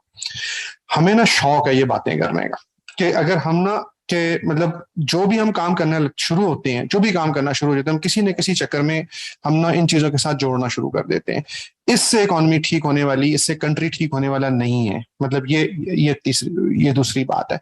और तीसरी बात है कि हमारा जो सोशल सेटअप है, सोशल सेटअप का जो इस वक्त बेस है वो हमारा यूथ है. इस यूथ को किसी ऐसी एक्टिविटी में लगाना है, उसके लिए एक्टिविटी पैदा करनी है कि ऐसी एक्टिविटी में लगाना है कि वो उसके लिए कंस्ट्रक्टिव एक्टिविटी, उसे ये यकीन दिलाना है कि यार कि ये मतलब 275वीं सालगिरह नहीं, ये तकरीबन 80वीं सालगिरह के ऊपर ना तुझे रोटी मिलनी शुरू हो जाएगी. वो खुद उसको ना 5 साल के लिए ना वो आएगा कि यार कि नहीं ये मुझे कुछ मिल सकता है. उसके लिए एक होप पैदा करनी है. देखिए आप किसी का एक दफा कॉन्फिडेंस बिल्ड कर देते हैं ना, वो खुद उन चीजों को करना शुरू कर देता है. तो youth is a very huge number in our population, 60%, 70%, और उस 60 हमारी अपनी पाइट की रिसर्च है, 60% of the youth में से 34% of the youth is unemployed. Sir बहुत डेंजरस नंबर है। 34% का मतलब रहता है कि हर 2 बंदा छोड़ के तीसरा यूथ अनएम्प्लॉयड है। वो जो यूथ अनएम्प्लॉयड है उसे काम नहीं मिलेगा। 20 साल के बच्चे को, 25 साल के बच्चे को क्या करेगा? Just imagine it. उसके अंदर ये ट्रस्ट डेवलप करना है, उसके अंदर ये शौक डेवलप करना है कि यार रोटी भी मिलेगी, खाना भी मिलेगा, एक्टिविटी भी मिलेगी और तेरी रिस्पेक्ट भी होगी, तो वो खुद ब खुद अब बाकी चीजें सारी सेटल हो जाएंगी। I think well said. Yusma? Naini, top three?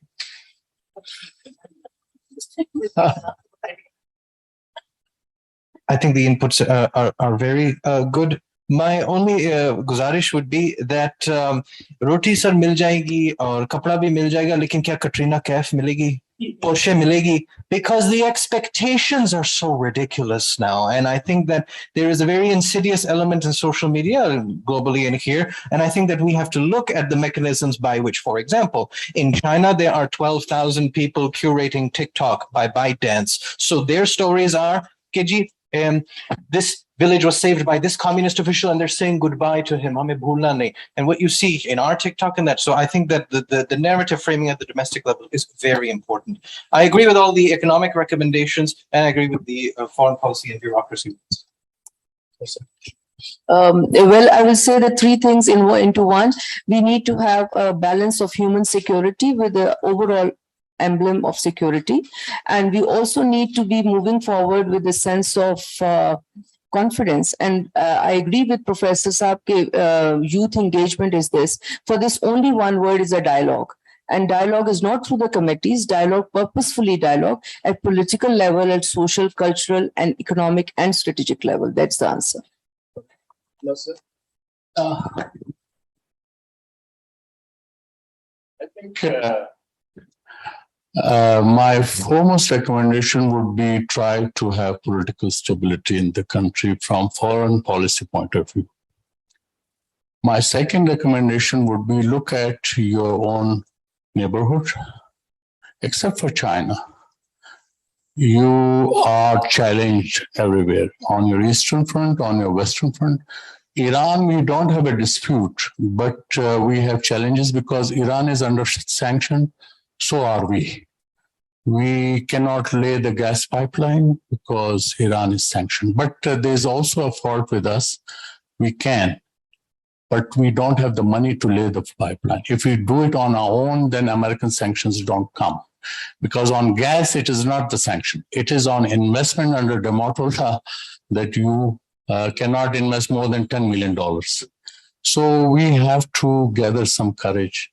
I remember this agreement was signed. I was there in Chabahar. I went with Mr. Zardari. I was his additional secretary. We signed it despite American objections. Their ambassador would come to presidency every second. They don't sign it. And we said, where is the gas? Please give us the gas. So he gave us the lollipop of Tappy. I said, it is not coming anytime soon. So but we signed it. So agreement is there.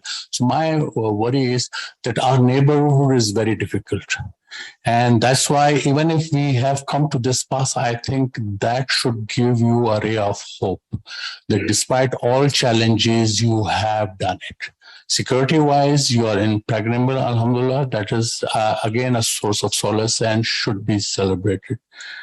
My next suggestion would be, recommendation would be, focus on your strong regional policy.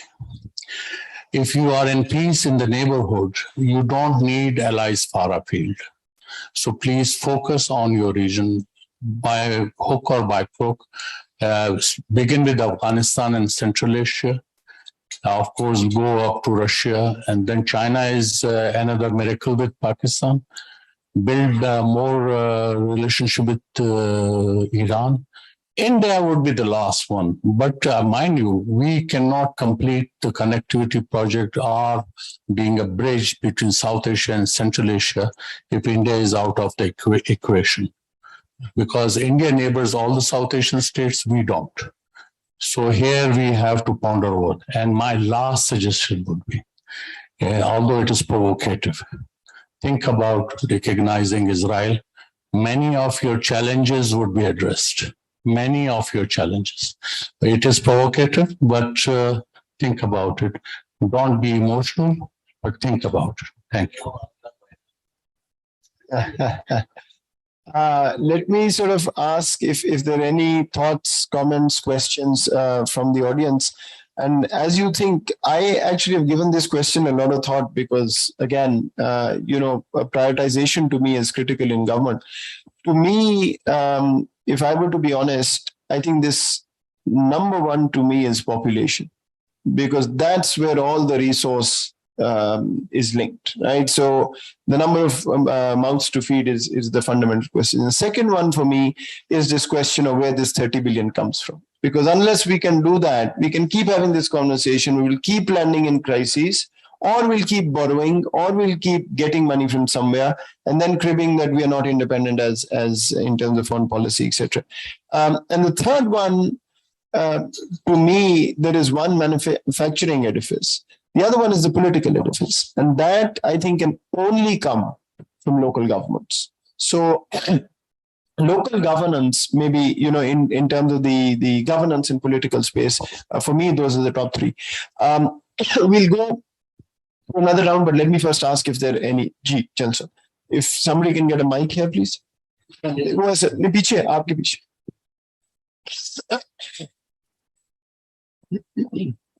I think it's on. It's on. बहुत शुक्रिया। सबसे पहले तो आपका बहुत शुक्रिया, बड़ा अच्छा आपने हमारे लिए अरेंज किया। We have learned a lot. जब मैं पाकिस्तान के बारे में सोचता हूँ, जो पिक्चर मेरे ज़हन में आती है वो ऐसे है कि there are islands of excellence in an ocean of incompetence. तो इस किस्म का मामला है। तो जो दो चीजें मेरा ख्याल है कि मेरे ज़हन, फॉर एग्जाम्पल, ये जितने लोग बैठे हुए हैं, मुझे यहाँ पर इनकॉम्पिटेंस नजर नहीं आई। इसका मतलब ये है कि हमारे पास लोग तो हैं। तो एक तो ये है कि वो जो ओशन ऑफ इनकॉम्पिटेंस है और जिसमें जिक्र भी हुआ है, उसमें आप तीन चीजों पे जरूर जोर दें। एक तालीम और तरबियत, जिसमें सिर्फ तालीम नहीं बल्कि तरबियत भी, उनकी सेहत और इंसाफ, ये तीन चीजें दें तो ये जो इनकॉम्पिटेंस है ये कन्वर्ट होगी। लेकिन उस वक्त तक हम क्या करें, क्योंकि जमहूरियत तो आती है मैसेज में से, और अगर मैसेज जरा से अनपढ़ है, इनकॉम्पिटेंट है, तो जमहूरियत में वही कुछ मिलेगा। तो जमहूरियत में हमें कोई ऐसा कैवियट डालना चाहिए, जैसे भी हम कर सकें, कि पॉपुलिज्म के अलावा अहलियत का कोई पैमाना होना चाहिए। तो मैं ये समझता हूँ कि ये दो काम, इसको आसान नहीं है जो मैंने कहा है, दोनों में मुश्किलात हैं, लेकिन अगर ये दो हो जाए तो बड़ा अच्छा होगा। पहले वाले में जरा टाइम लगेगा, दूसरे वाला शायद हम जरा जल्दी कर सकते हैं, क्योंकि इतना वक्त जैसे सब कह रहे हैं कि 50 साल के बाद देखेंगे, 250 साल के बाद, वो तो कुछ नहीं बचेगा। Thank you. Any reaction doctor साहब, आप कह रही थी? मैं हमेशा ये कहती हूँ, जनरल मुशर्रफ के मेरा थीसिस भी था, उस पर बुक भी लिखी, और उनके बहुत अच्छे पॉइंट्स कुछ थे, कुछ नहीं भी थे, कि वुमेन रिप्रेजेंटेशन बहुत उन्होंने इम्पैक्ट की, और मीडिया एम्पावरमेंट जो फर्स्ट टाइम न्यूज मीडिया में चली। तो लेकिन इम्पोर्टेंट बात ये कि जो डिग्री वाला मसला भी आया था कि बीए की डिग्री कर दी थी, लोगों ने, पाकिस्तानी बड़े इनोवेटिव हैं, तो सारों ने अपने रिश्तेदारों को पकड़ के, मेरी खाला पढ़ी लिखी है उसे खड़ा कर दो, मेरा चाचा पढ़ा लिखा है उसे खड़ा कर दो। तो democracy actually in Pakistan, but it's nothing bad, हर डेमोक्रेसी इवॉल्व वैसे ही होती है। तो it is a family business और it is a community business. So what is bad about it, कि अगर एक पढ़ा लिखा बंदा नहीं है और वो आपका आके सीट पे आगे बनते, असल चीज ये है कि उसको सेंसिटाइज्ड होना चाहिए how to serve the masses. And I think education, इसमें तरबियत वाली बात जो है, it is more important. Sensitization of your needs of the people is more important. PhD करके आप आके बैठ के you may be disconnect with that, this is a fact. So आप उसके लेवल पे जाके उसके मसले हल करेंगे ना। So this is my point always. कि लेकिन दूसरी बात यह है कि अगर हम एजुकेशन ना भी करते हैं, लेकिन हमने ऐसे लोग भी देखे जो बिल्कुल पढ़े लिखे नहीं थे और उन्होंने जो डिलीवर किया है पाकिस्तान के लिए। अब्दुल सत्तार ईदी का आप नाम ले लें, उनका नाम ले, ऐसे हमारे पास मिशन था ना। So I think this is more important. But I am not, obviously not negating you. आपसे मेरी इतनी हैसियत नहीं है कि मैं आपसे इस पे आर्ग्यू करूं। You are more wise than me, so I will stop here. And then please. Thank you very much. I think it has been a very constructive discussion that we've had. First of all, I would like to endorse about the connectivity within the region and the sources of energy that you can get from within the neighborhood. I think that's very important and could alleviate a lot of problems that we are facing right now. So your geoeconomics would depend on that to a large extent. And of course, regional integration is very important, but we do have some difficulties on our eastern neighbor. How we can overcome them, I think we have to rethink on evolving a normal relationship within the region and particularly India as well.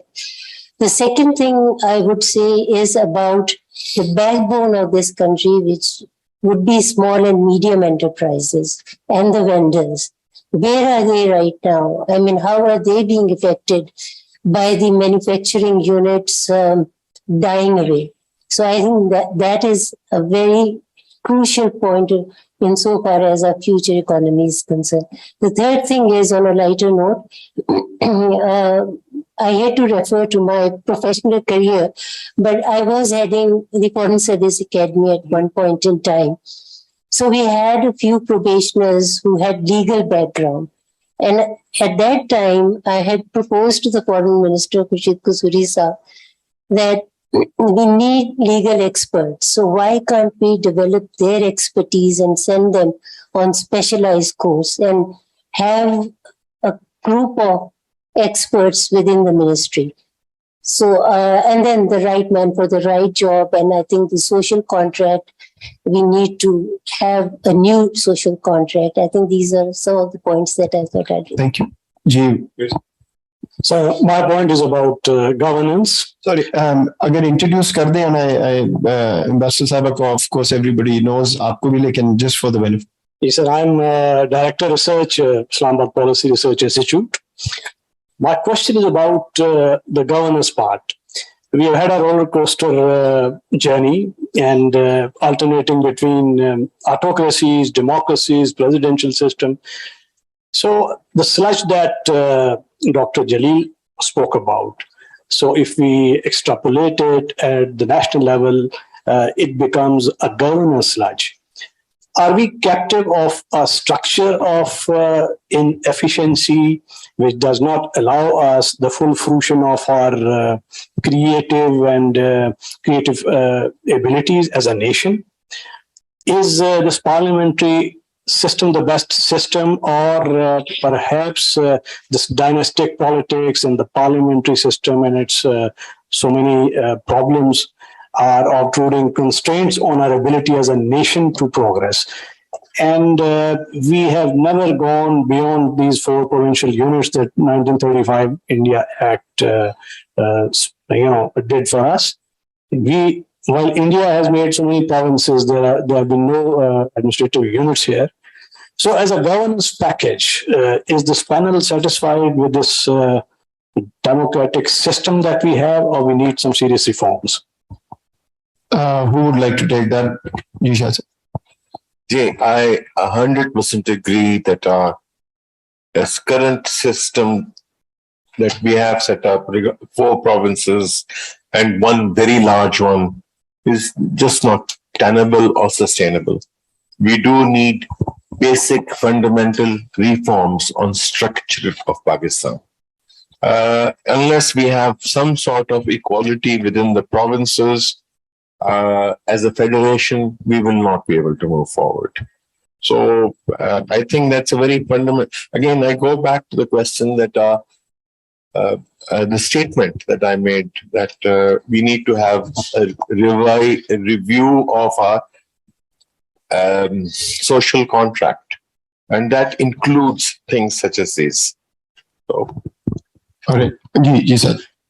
And after that, I'm going to ask the youngsters in the back to ask a question. Government structure and whether we should have parliamentary system or presidential system, उसका answer मैं नहीं कर सकती. But मैं ये बात कहना चाहती हूँ कि आप मिनिस्टर्स बनाते हैं, आपको उनका जॉब डिस्क्रिप्शन बताना है, आपको उनके अचीवेबल गोल्स सेट करने हैं. अगर ये लिखा हुआ है कि पीएम जो है उसका जॉब डिस्क्रिप्शन लिखा है कि उसने साहब को पानी पिलाना है, बुक में लिखा है, रूल बुक में लिखा है, बैग उठा कर लाना है, आयरन क्लैड कुछ उठा के लाने, एग्जैक्ट वर्ड्स लिखे हुए हैं कि क्या क्या उठा के उसको लाना है। तो मिनिस्टर्स जब आते हैं वो क्या काम करते हैं उनके सो वो क्या काम करते हैं, क्या काम करना चाहिए, परफॉर्मेंस इवैल्यूएशन है, एजुकेशन। अगर उन्होंने सड़कें बनानी है तो education is not important, but अगर उन्होंने पॉलिसी पेपर पढ़ना है और पॉलिसी बनानी है तो फिर एजुकेशन जरूरी है। And you know why somebody with a PhD in education is heading health ministry and तो वो important questions हैं जो हमें करने हैं, और वो जब तक नहीं होंगे तो फिर पार्लियामेंट्री सिस्टम जो है काम शायद नहीं कर सकता है। अगर हम मेरिट नहीं इंश्योर कर सकते, अगर हम डिसीजन नहीं कर सकते on the basis of merit, तो फिर ये जरूरी है कि आप कोई ना कोई कैवियर्स लगाएं कि एजुकेशन क्या होनी चाहिए या क्वालिफिकेशन क्या होनी चाहिए। जी डॉक्टर साहब। मैं कहूंगी कि हमारे पास सिस्टम मौजूद है, हमारे उसकी इम्प्लीमेंटेशन बहुत वीक है। वी हैव टू रीफ्रेम और redo the contract between the centre and the provinces, वो भी मौजूद है लेकिन हम उसे करते नहीं हैं। So if there is a different government in the center and a different party in the province, like the earlier one with Karachi, and saying that this in repeating the same things, who is going to deliver whom? ये सारा वो जो lockdown है वो तो इकट्ठा हो जाता है ना, जिसने ट्यूबवेल और उसके आगे लगाने वो भी नहीं लगा सकेगा, वो क्योंकि वो पंजाब में, बेशक उसका पंजाब का पीएम है, वो नहीं डिलीवर करेगा। This is one thing. Number two is local bodies. Local bodies elections were held earlier and they became very vibrant, जो आई थिंक मुशर्रफ साहब के जमाने में हुए और उसके बाद भी। अब हर पार्टी जो आती है वो वादा करके नहीं करती, जहां पे सिलेक्टेड उन्होंने करना है वो कर लिए। And number third above is the rule of law. Again, let's go back to the constitution. In Pakistan, unfortunately, we have a selective rule of law. So this is, I think, something कि मेरे और आपके हाथ में नहीं है, जिसने implement करना है, जिसने डिसीजन देना है, उसके ऊपर है। Thank you. ठीक, जी please. Reema Shaukat, institute of regional studies. Sir, मेरा सबसे ये सवाल है कि बिल्ली के गले में घंटी कौन बांधेगा? वी ऑल नो कि हमारा सिस्टम वीक है, इम्प्लीमेंटेशन है। एक पॉइंट आता है, रीमा शौकत एफर्ट करके पहुंचती है, उसके बाद कहते हैं मैडम इससे आगे नहीं, आप बैठ जाए आराम से। वहां से मीडिया पे जाओ, वहां पर आता है बैठ जाए आराम से। अब sir, closely working with Afghanistan project पे काम कर रही थी। अफगान यूथ एक दफा है, 2 दफा है, 3 दफा उनके मसले मसाइल, चौथी दफा उन्होंने कहा मैडम करीम का किराया दे दें, हमारे पास पैसे नहीं है। आप मुझे बताइए, हम काम करना शुरू करते हैं, आगे जब हमें पता ही नहीं है, हम एक टनल विजन के साथ, हम बड़े ओपन माइंडेड होकर स्टार्ट करते हैं, लेकिन आखिर में पहुंचते हैं टनल के एंड पे कोई लाइट नहीं है। ये लाइट हमें कहाँ से मिलेगी? Youth is actually losing a spark. It's not कि हम उन्हें बड़ा मोटिवेट करते हैं, मीडिया में बैठते हैं, सब कुछ करते हैं, बट जैसे कि मैडम हम सोशल मीडिया से भी पैसे नहीं आ रहे, हम कहाँ जाएं? तो सर, ये हम कहाँ से कैसे ढूंढेंगे? बिल्ली के गले में घंटी कौन बांधेगा? बिल्ली है कौन? सर, ये तो बिल्ली शायद हम सब है, पर हम खुद ही बांधेंगे। Any thoughts from the panel? I think self-help. This is, I think, unfortunately, the result. Self help तो anarchic भी हो सकती, Capitalism. It's very brutal. but we are 22 crores as well ji. I have no idea कि वो बिल्ली किसको कह रही है, लेकिन रिगार्डलेस ये अगर everybody start doing their own job, दूसरा बंदा आपकी पावर पोजीशन और आपके सर्कल में इंक्रोच नहीं करेगा। जब आप इनकॉम्पिटेंस शो करते हैं, people encroach upon your jurisdictions. So please start working, अपना काम करें and the best of your abilities and put your hard work. अगर आप वो करना शुरू करेंगे तो दूसरा आपको नहीं डिक्टेट करेगा कि आप क्या गलत कर रहे हैं। So start doing your own work. Who will define what is your work? I would argue in that space we are over-defined. If you pick up the government या civil service, I don't know आप हैं और कोई है कि नहीं, every single thing on how many times you can breathe in a day to what is defined. So that's exactly what sludge is. Yeah, I agree with you. तो मैं ये कह रहा हूँ, we're over-defined. So in some ways, maybe that's why we need to let people loose and do something. Ji Hira. My name is Hera Asaf. I'm a researcher at EPRI. So I have three, like a set of, okay. Because we're unconscious of the time actually. All right. So a couple of statements were made, and I would just like to improve my understanding of those. First is, what do we mean when this question is for Shahid Saab, what do we mean when we say we need a new social contract? And if you allow me, there are just two more things. The second is, what do we mean by when we say we need to better utilize the youth? What are we saying by that? And third thing is, this is for Ambassador Durrani. What benefits does the recognition of Israel offer to Pakistan? And I would also like Dr. Sadia's comments on that. Okay, you've asked the entire panel to answer everything you said. So whoever wants to take it, I'll add one more to this, if I may, since she's going for definitions. What do we mean by structural reform? I understand the economic sort of argument around that. My personal view is, anytime we can't answer a question, we call it structural reform. I've never understood in government कि वो होता क्या?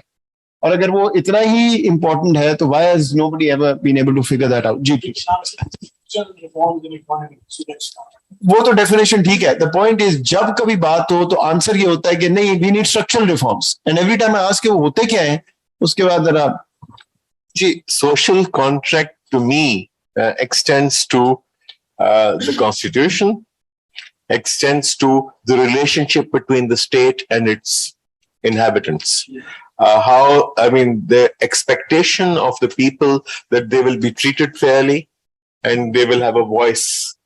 And basically that is what I see is now dissipating. That the people do not have confidence in the state that it will be able to protect them. It will give them a voice. It will give them the opportunity. And to the structural, as far as you're saying, so the structure is also the number of provinces, the size of the provinces, also the way our entire fabric is set up. Again, why is it that we have gone towards premature industrialization and our agriculture sector, which nobody seems to sort of talk about here, which can contribute the biggest in the shortest term, uski productivity pe koi baat nahi karta. Loin Sahab, aapke liye, and if anybody, Israel third was youth. So whoever wants to take youth. Ji, I'll come to you. Here, if we have India, which is our adversary, our enemy number one, we have diplomatic relationship with India. Why can't we have with Israel? Second, out of 57 OIC countries, 33 have recognized Israel, including the Arab countries. Third, if you are aware of the regional politics, there I think Pakistan would be losing in the Middle East if we stay as we are. So I will not go into the details, but it is another possibility. Fourth, Jewish lobby has been very strong, is very strong, and is likely to be very strong in future as well. So I think when we talk about resetting our relationship with the Americans, it will also help us if we want to. And more importantly, I think Pakistan now is at a stage as a nuclear power. We should have the confidence. And then there are certain objections that Kashmir issue would be diluted. No. Kashmir is a direct dispute between India and Pakistan under the UN resolutions. Palestine is an issue to which we are not directly involved, but we are supporting the cause. So we'll not abandon it. If we want to improve relationship with India, it doesn't mean that we will abandon the Kashmir cause. And if we recognize Israel, it doesn't mean that we will abandon the Palestinian cause. But it would give you more leeway and more access to Israel to make it understand how things. So yeah, I can go on, but since time is short, so we can. Thank you. Doctor. Yes, regarding the Israel, I do respect Ambassador Saab's point of view, very, very rational based and logical points that you have come up. But I would like to point out as well the perception management regarding the recognition of Israel on the side of the population of Pakistan.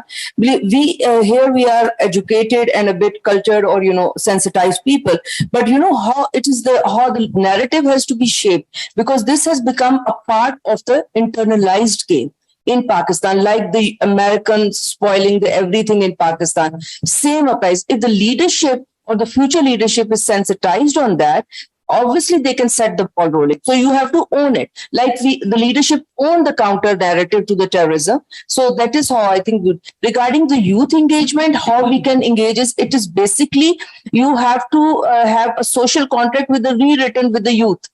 Where the youth should be, it's not they have to write something, it is in the policies of the state. And I always tell the youth, you want the best, but you don't want to give the rest. When we have the identity card of Pakistan, we also have certain duties.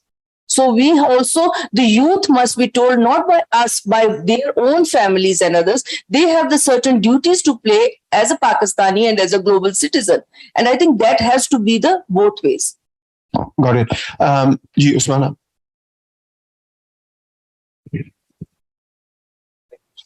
Just adding to this conversation now, we should also start to think about what patriotism will mean for the next 75 years. Because when we rank very high on patriotism in the sense that we're to die for our nation.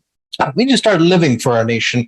And I want us to simplify the definition of patriotism using the right-wing angle, which is that there's only two indications of how patriotic you are in a society. You clean your streets and you pay your taxes. That is the evidence of it, because the narebazi that we've had for 75 years is not going to cut it for the next 75 years. Just do the functional.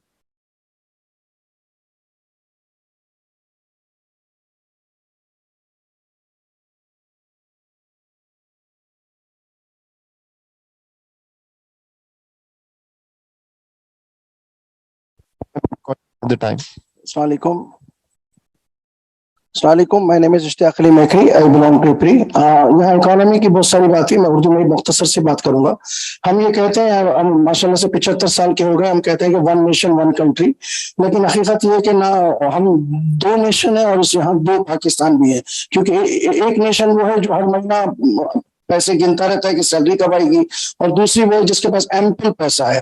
तो problem ये है कि uneven distribution of resources और inherent जो hypocrisy हमारे system में, ये सबसे बड़ा इशू है। और जो लोग ऑस्टेरिटी की बात करते हैं, जब ये बात आती है इकोनॉमी की ऑस्टेरिटी की बात, जो लोग ऑस्टेरिटी की बात करते हैं वो पार्लियामेंट लॉजिक से पार्लियामेंट से सोफा ड्रिवन में जाते हैं। तो इनहेरेंट हिपोक्रेसी जब तक खत्म नहीं होगी सर, पाकिस्तान की प्रॉब्लम ऐसी रहेंगे। I think the panel is best qualified to throw light on it. Thank you ji Hamza.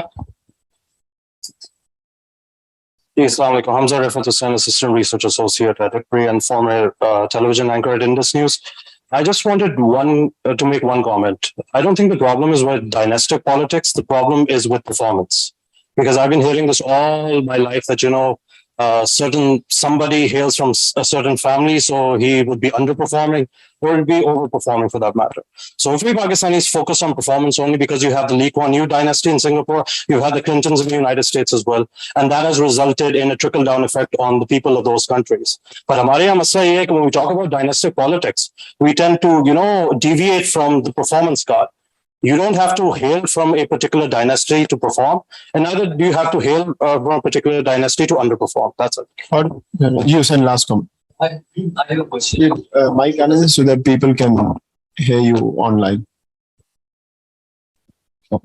I have a quick question. Anybody can answer. Probably Shahid Saab agar kar de to behtar hai. And I'll connect it to the घंटी कौन डालेगा बिल्ली को. Hamza Alvi का concept है overdeveloped state का, where the state exists because it continues to survive on its own. So the people eventually become irrelevant. The state had to survive itself. I'll give you one small example of it ताकि question में pitch कर सकूँ उससे. इस वक्त आपका digital media wing जो Ministry of IB है, उस information and MOIB, उसके अंदर DMW का जो GM की position है वो खाली हुई है, इमरान गजाली left.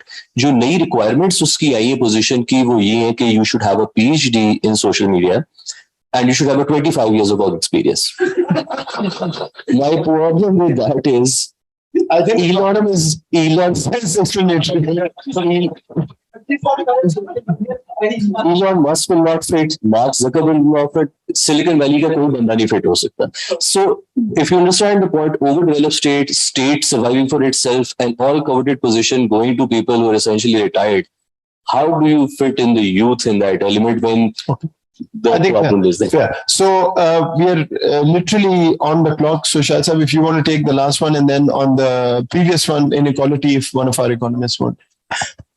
I think this thing that you brought up about the qualifications for this particular post, they actually are repeated in all sectors across the board.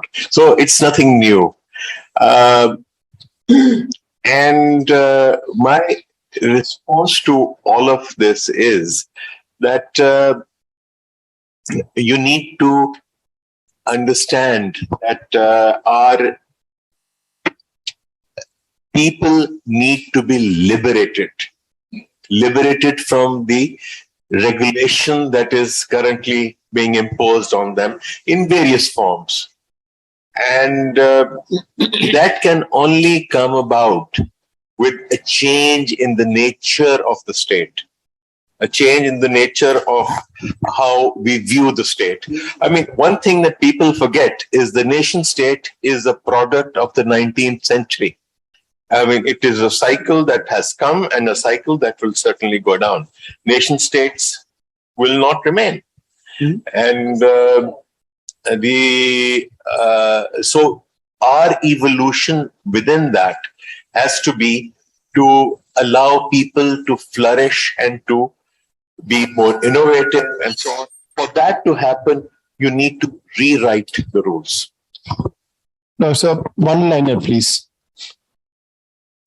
यार मेरे नजदीक जो है ना, अगर इकोनॉमी हम सेटल कर लेना खुद बहुत चीजें बहुत सारी देर में नहीं जल्दी में ठीक हो जाएंगे. देखें, कुछ अरसा पहले की बात है, 20-25 साल पुरानी या 18-20 साल, एक ना जब बिल क्लिंटन ने जब नया बना ना प्रेसिडेंट, तो एक ना अखबार में कार्टून आया मजे का. तो उसमें यह था कि वो क्लिंटन ने ना वो जॉयस्टिक उठाई हुई थी और वो ना मछली को पकड़ने की कोशिश कर रहा था और मछली बाहर निकल रही थी. यानी कि वो जॉयस्टिक मीन कि वो चाइनीज मछली को पकड़ने की कोशिश कर रहा था, यानी कि वो काबू करना चाह रहा था चाइना को. मतलब बताना ही चाहता कि उसका ना हर ट्रिप स्टार्ट होता था फ्रॉम चाइना. वाई? चाइना में कौन सी खूबी है ऐसी? Only one thing, economy. मतलब वो कितने सर तो जानते हैं उनके साथ आपका, वो इतने ईमानदार भी नहीं है, वो इतने अच्छे भी नहीं है. रवांडा कितना एक तहजीब याफ्ता मुल्क है यार, 95 में उसकी सड़कों पे खून बहा करता था. इथोपिया में कितनी अंग्रेजी आती है लोगों को. सिर्फ एक चीज है कि they are settling down with the economy of Pakistan. हमारी इकोनॉमी अपनी आपकी इकोनॉमी सेटल हो जाती है, वो एक्टिविटी भी मिल जाएगी, बिल्ली के घंटे को गले में घंटी भी बन जाएगी, और इस तरह की ये एडवर्टाइजमेंट भी नहीं आया करेंगी. आपकी इकोनॉमी एक बहुत बड़ा रोल प्ले करती है. हमारी पंजाबी में हमें बड़े बुजुर्ग कहा करते थे, पुत्र चुल दी खैर ते कुल दी खैर. यानी कि अपना चूल्हा अगर सेटल है ना, अगर अपना चूल्हा ठीक है तो उसके बाद चीजें सीधी होती जाती हैं. एक बड़ी मजे की एग्जांपल है, एटीट्यूड आपके ना with the passage of time develop होते हैं. हम जब शुरू में मोटरवे बनी तो एक मोटरवे पुलिस में ना एक नया बैज रखा गया. सब जानते हैं, जो जरा से पुराने लोग बैठे हुए हैं, उनको कहा कि यार कि ये तुम्हारी सैलरी पहले से बेहतर सैलरी है, इतने % तुम्हें कमीशन मिलेगा अगर तुम चालान पकड़ लोगे, तुम अगर वो फाइन कर लोगे. वो मोटरवे पुलिस वाला आदमी आपको बहुत मजे से रोकता था. हमने सीट बेल्ट नहीं पहनी होती थी, वो आपसे बड़े मजे से रोकता था, सर प्लीज. आप उसे जो मर्जी कहते रहते थे, उसके पीछे वो एक था ना कि मुझे इसमें से बेनिफिट मिलेगा, इसमें से मुझे मेरा हिस्सा मिलेगा इस चालान के पीछे. वो बड़े तमीज से तरीके से आपको रोकता था कि सर प्लीज आप नीचे आ जाएं, आपके साथ आपका चालान करना है. वो आप उसे जो मर्जी आर्गुमेंट करते थे, वो मोहब्बत से करते करते वो with the passage of time हमारा एटीट्यूड इतना मजे का डेवलप हुआ कि हम मोटरवे पे चढ़ते हैं या इस्लामाबाद में घर में बैठे होते हैं, बाहर निकलते हैं, सीट बेल्ट बांधते हैं, राइट? एक दफा आपकी चीजें बाकी प्लस माइनस, सर ने कहा कि अमेरिका में मैं था तो ऐसा होता था, 80-20 कि कुछ चीजें खराब होती हैं, कुछ चीजें ठीक होती हैं। आप स्विट्जरलैंड चले जाएं, अमेरिका चले जाएं, जन्नत वो भी नहीं, मसला वहां भी है। लेकिन यह है कि उनकी जो अच्छी चीजें हैं, उनकी बैलेंस शीट हमारी बैलेंस शीट से बेहतर है, उनकी अच्छी चीजें उनकी खराब चीजें से ज्यादा बेहतर है। मतलब वो है, हमारी खराब चीजें हमारी अच्छी चीजों के ऊपर हावी की हुई हैं। यार मीर जाफर, मीर सादिक कोई जर्नैल होंगे तो वो कुछ लोग तो होंगे ना कि वो उनको आर्मी का वो हेड बनाया हुआ था। चबल इतनी बड़ी उनसे मारी है कि हम उनको हमेशा 2 नंबर काउंट करते हैं। कि मतलब कहने का मतलब यह है कि mainly the main argument is कि if we start with the economy, चीजें खुद ब खुद मेरा ख्याल है कि सेटल हो जाएगी। जी, last line. Thank you, sir. आपने रवांडा की मिसाल दी. I want to tie it into the comment on performance. First of all, more than half of their bureaucrats and people in parliament are women. Second, they all have to do an annual performance metric. Ke main ye karungi, and if not, I'm fired. So that is the missing element, and I agree with you. Answering your question finally, sir, about structural reform, I'll give you an example. कि China की इतनी बात हुई है. In China, no human being owns property.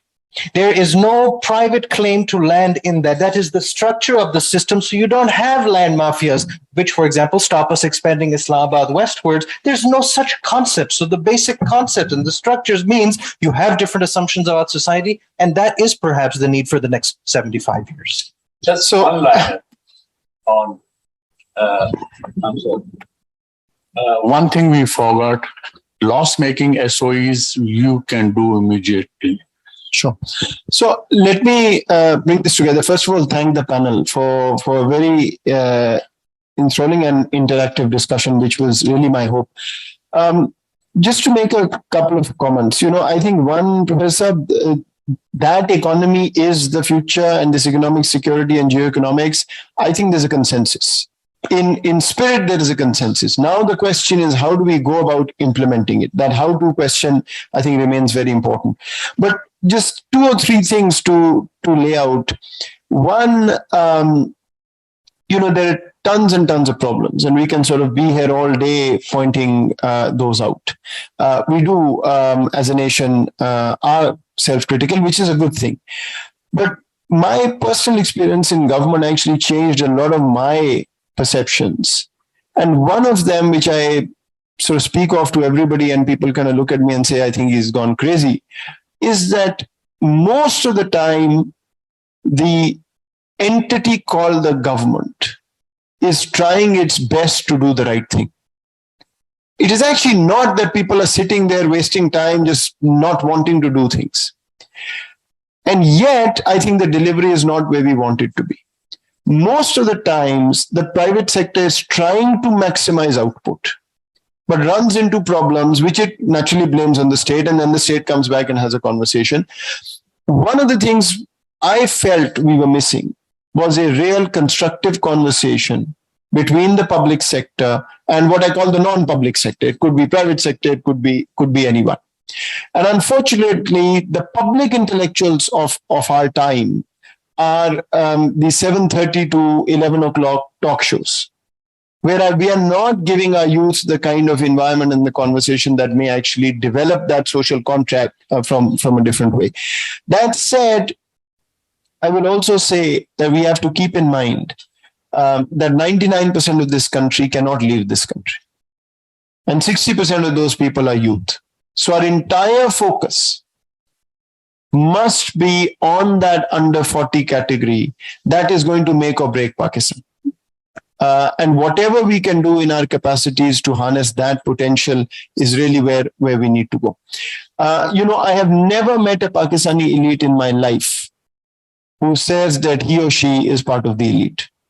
All of them will say, "Yeah, मैं तो सिर्फ Ferrari चला रहा हूँ, मेरे ऊपर वाला देखो, उसके पास 2 हैं."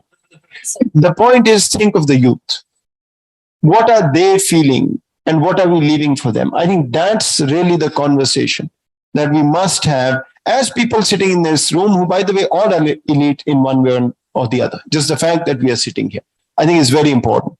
What will be the day that all of us sitting here vacate our chairs and ask the youth to sit in front because they're the ones who are going to be driving this? That's, I think, the conversation. What will be the day that I or somebody doesn't have to remind ourselves that we must have 2 women on the panel so that nobody can question us? That's not how, no, I'm being very serious.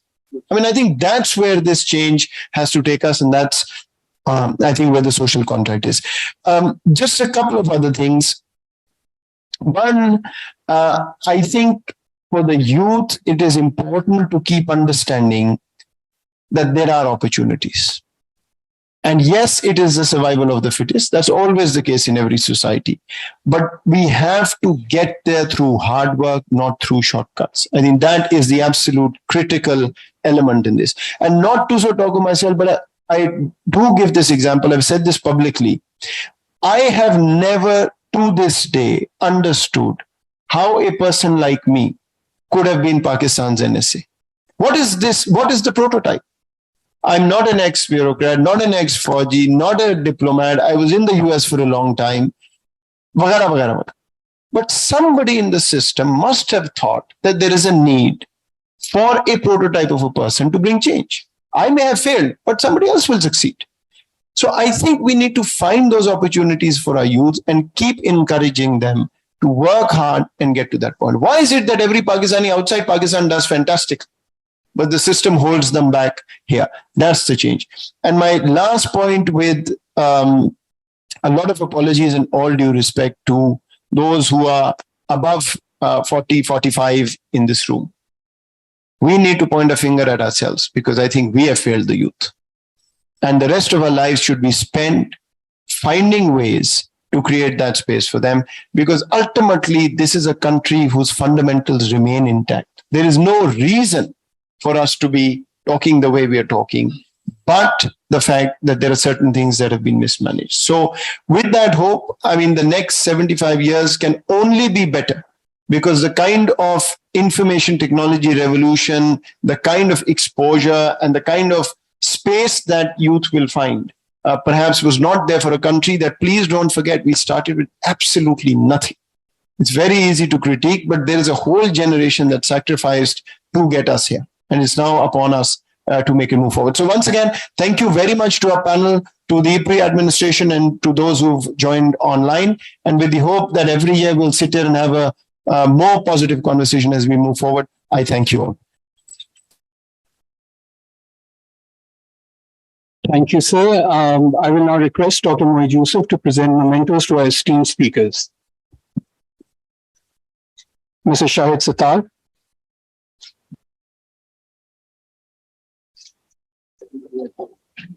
Dr. Sadia Zahoor.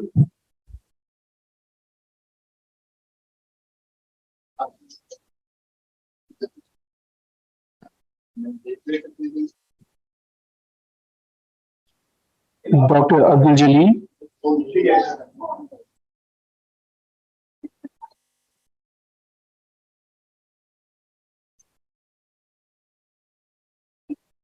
Ambassador Asif Durrani.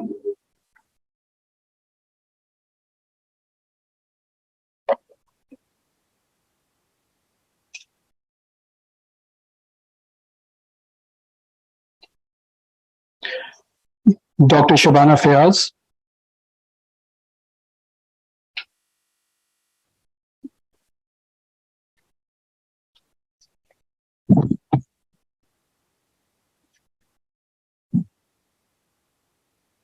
And Dr.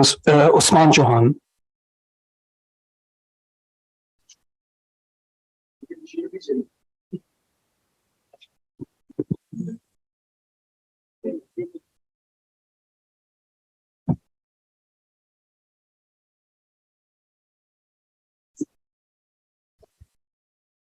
You can't be the only lucky one who hasn't taken the picture.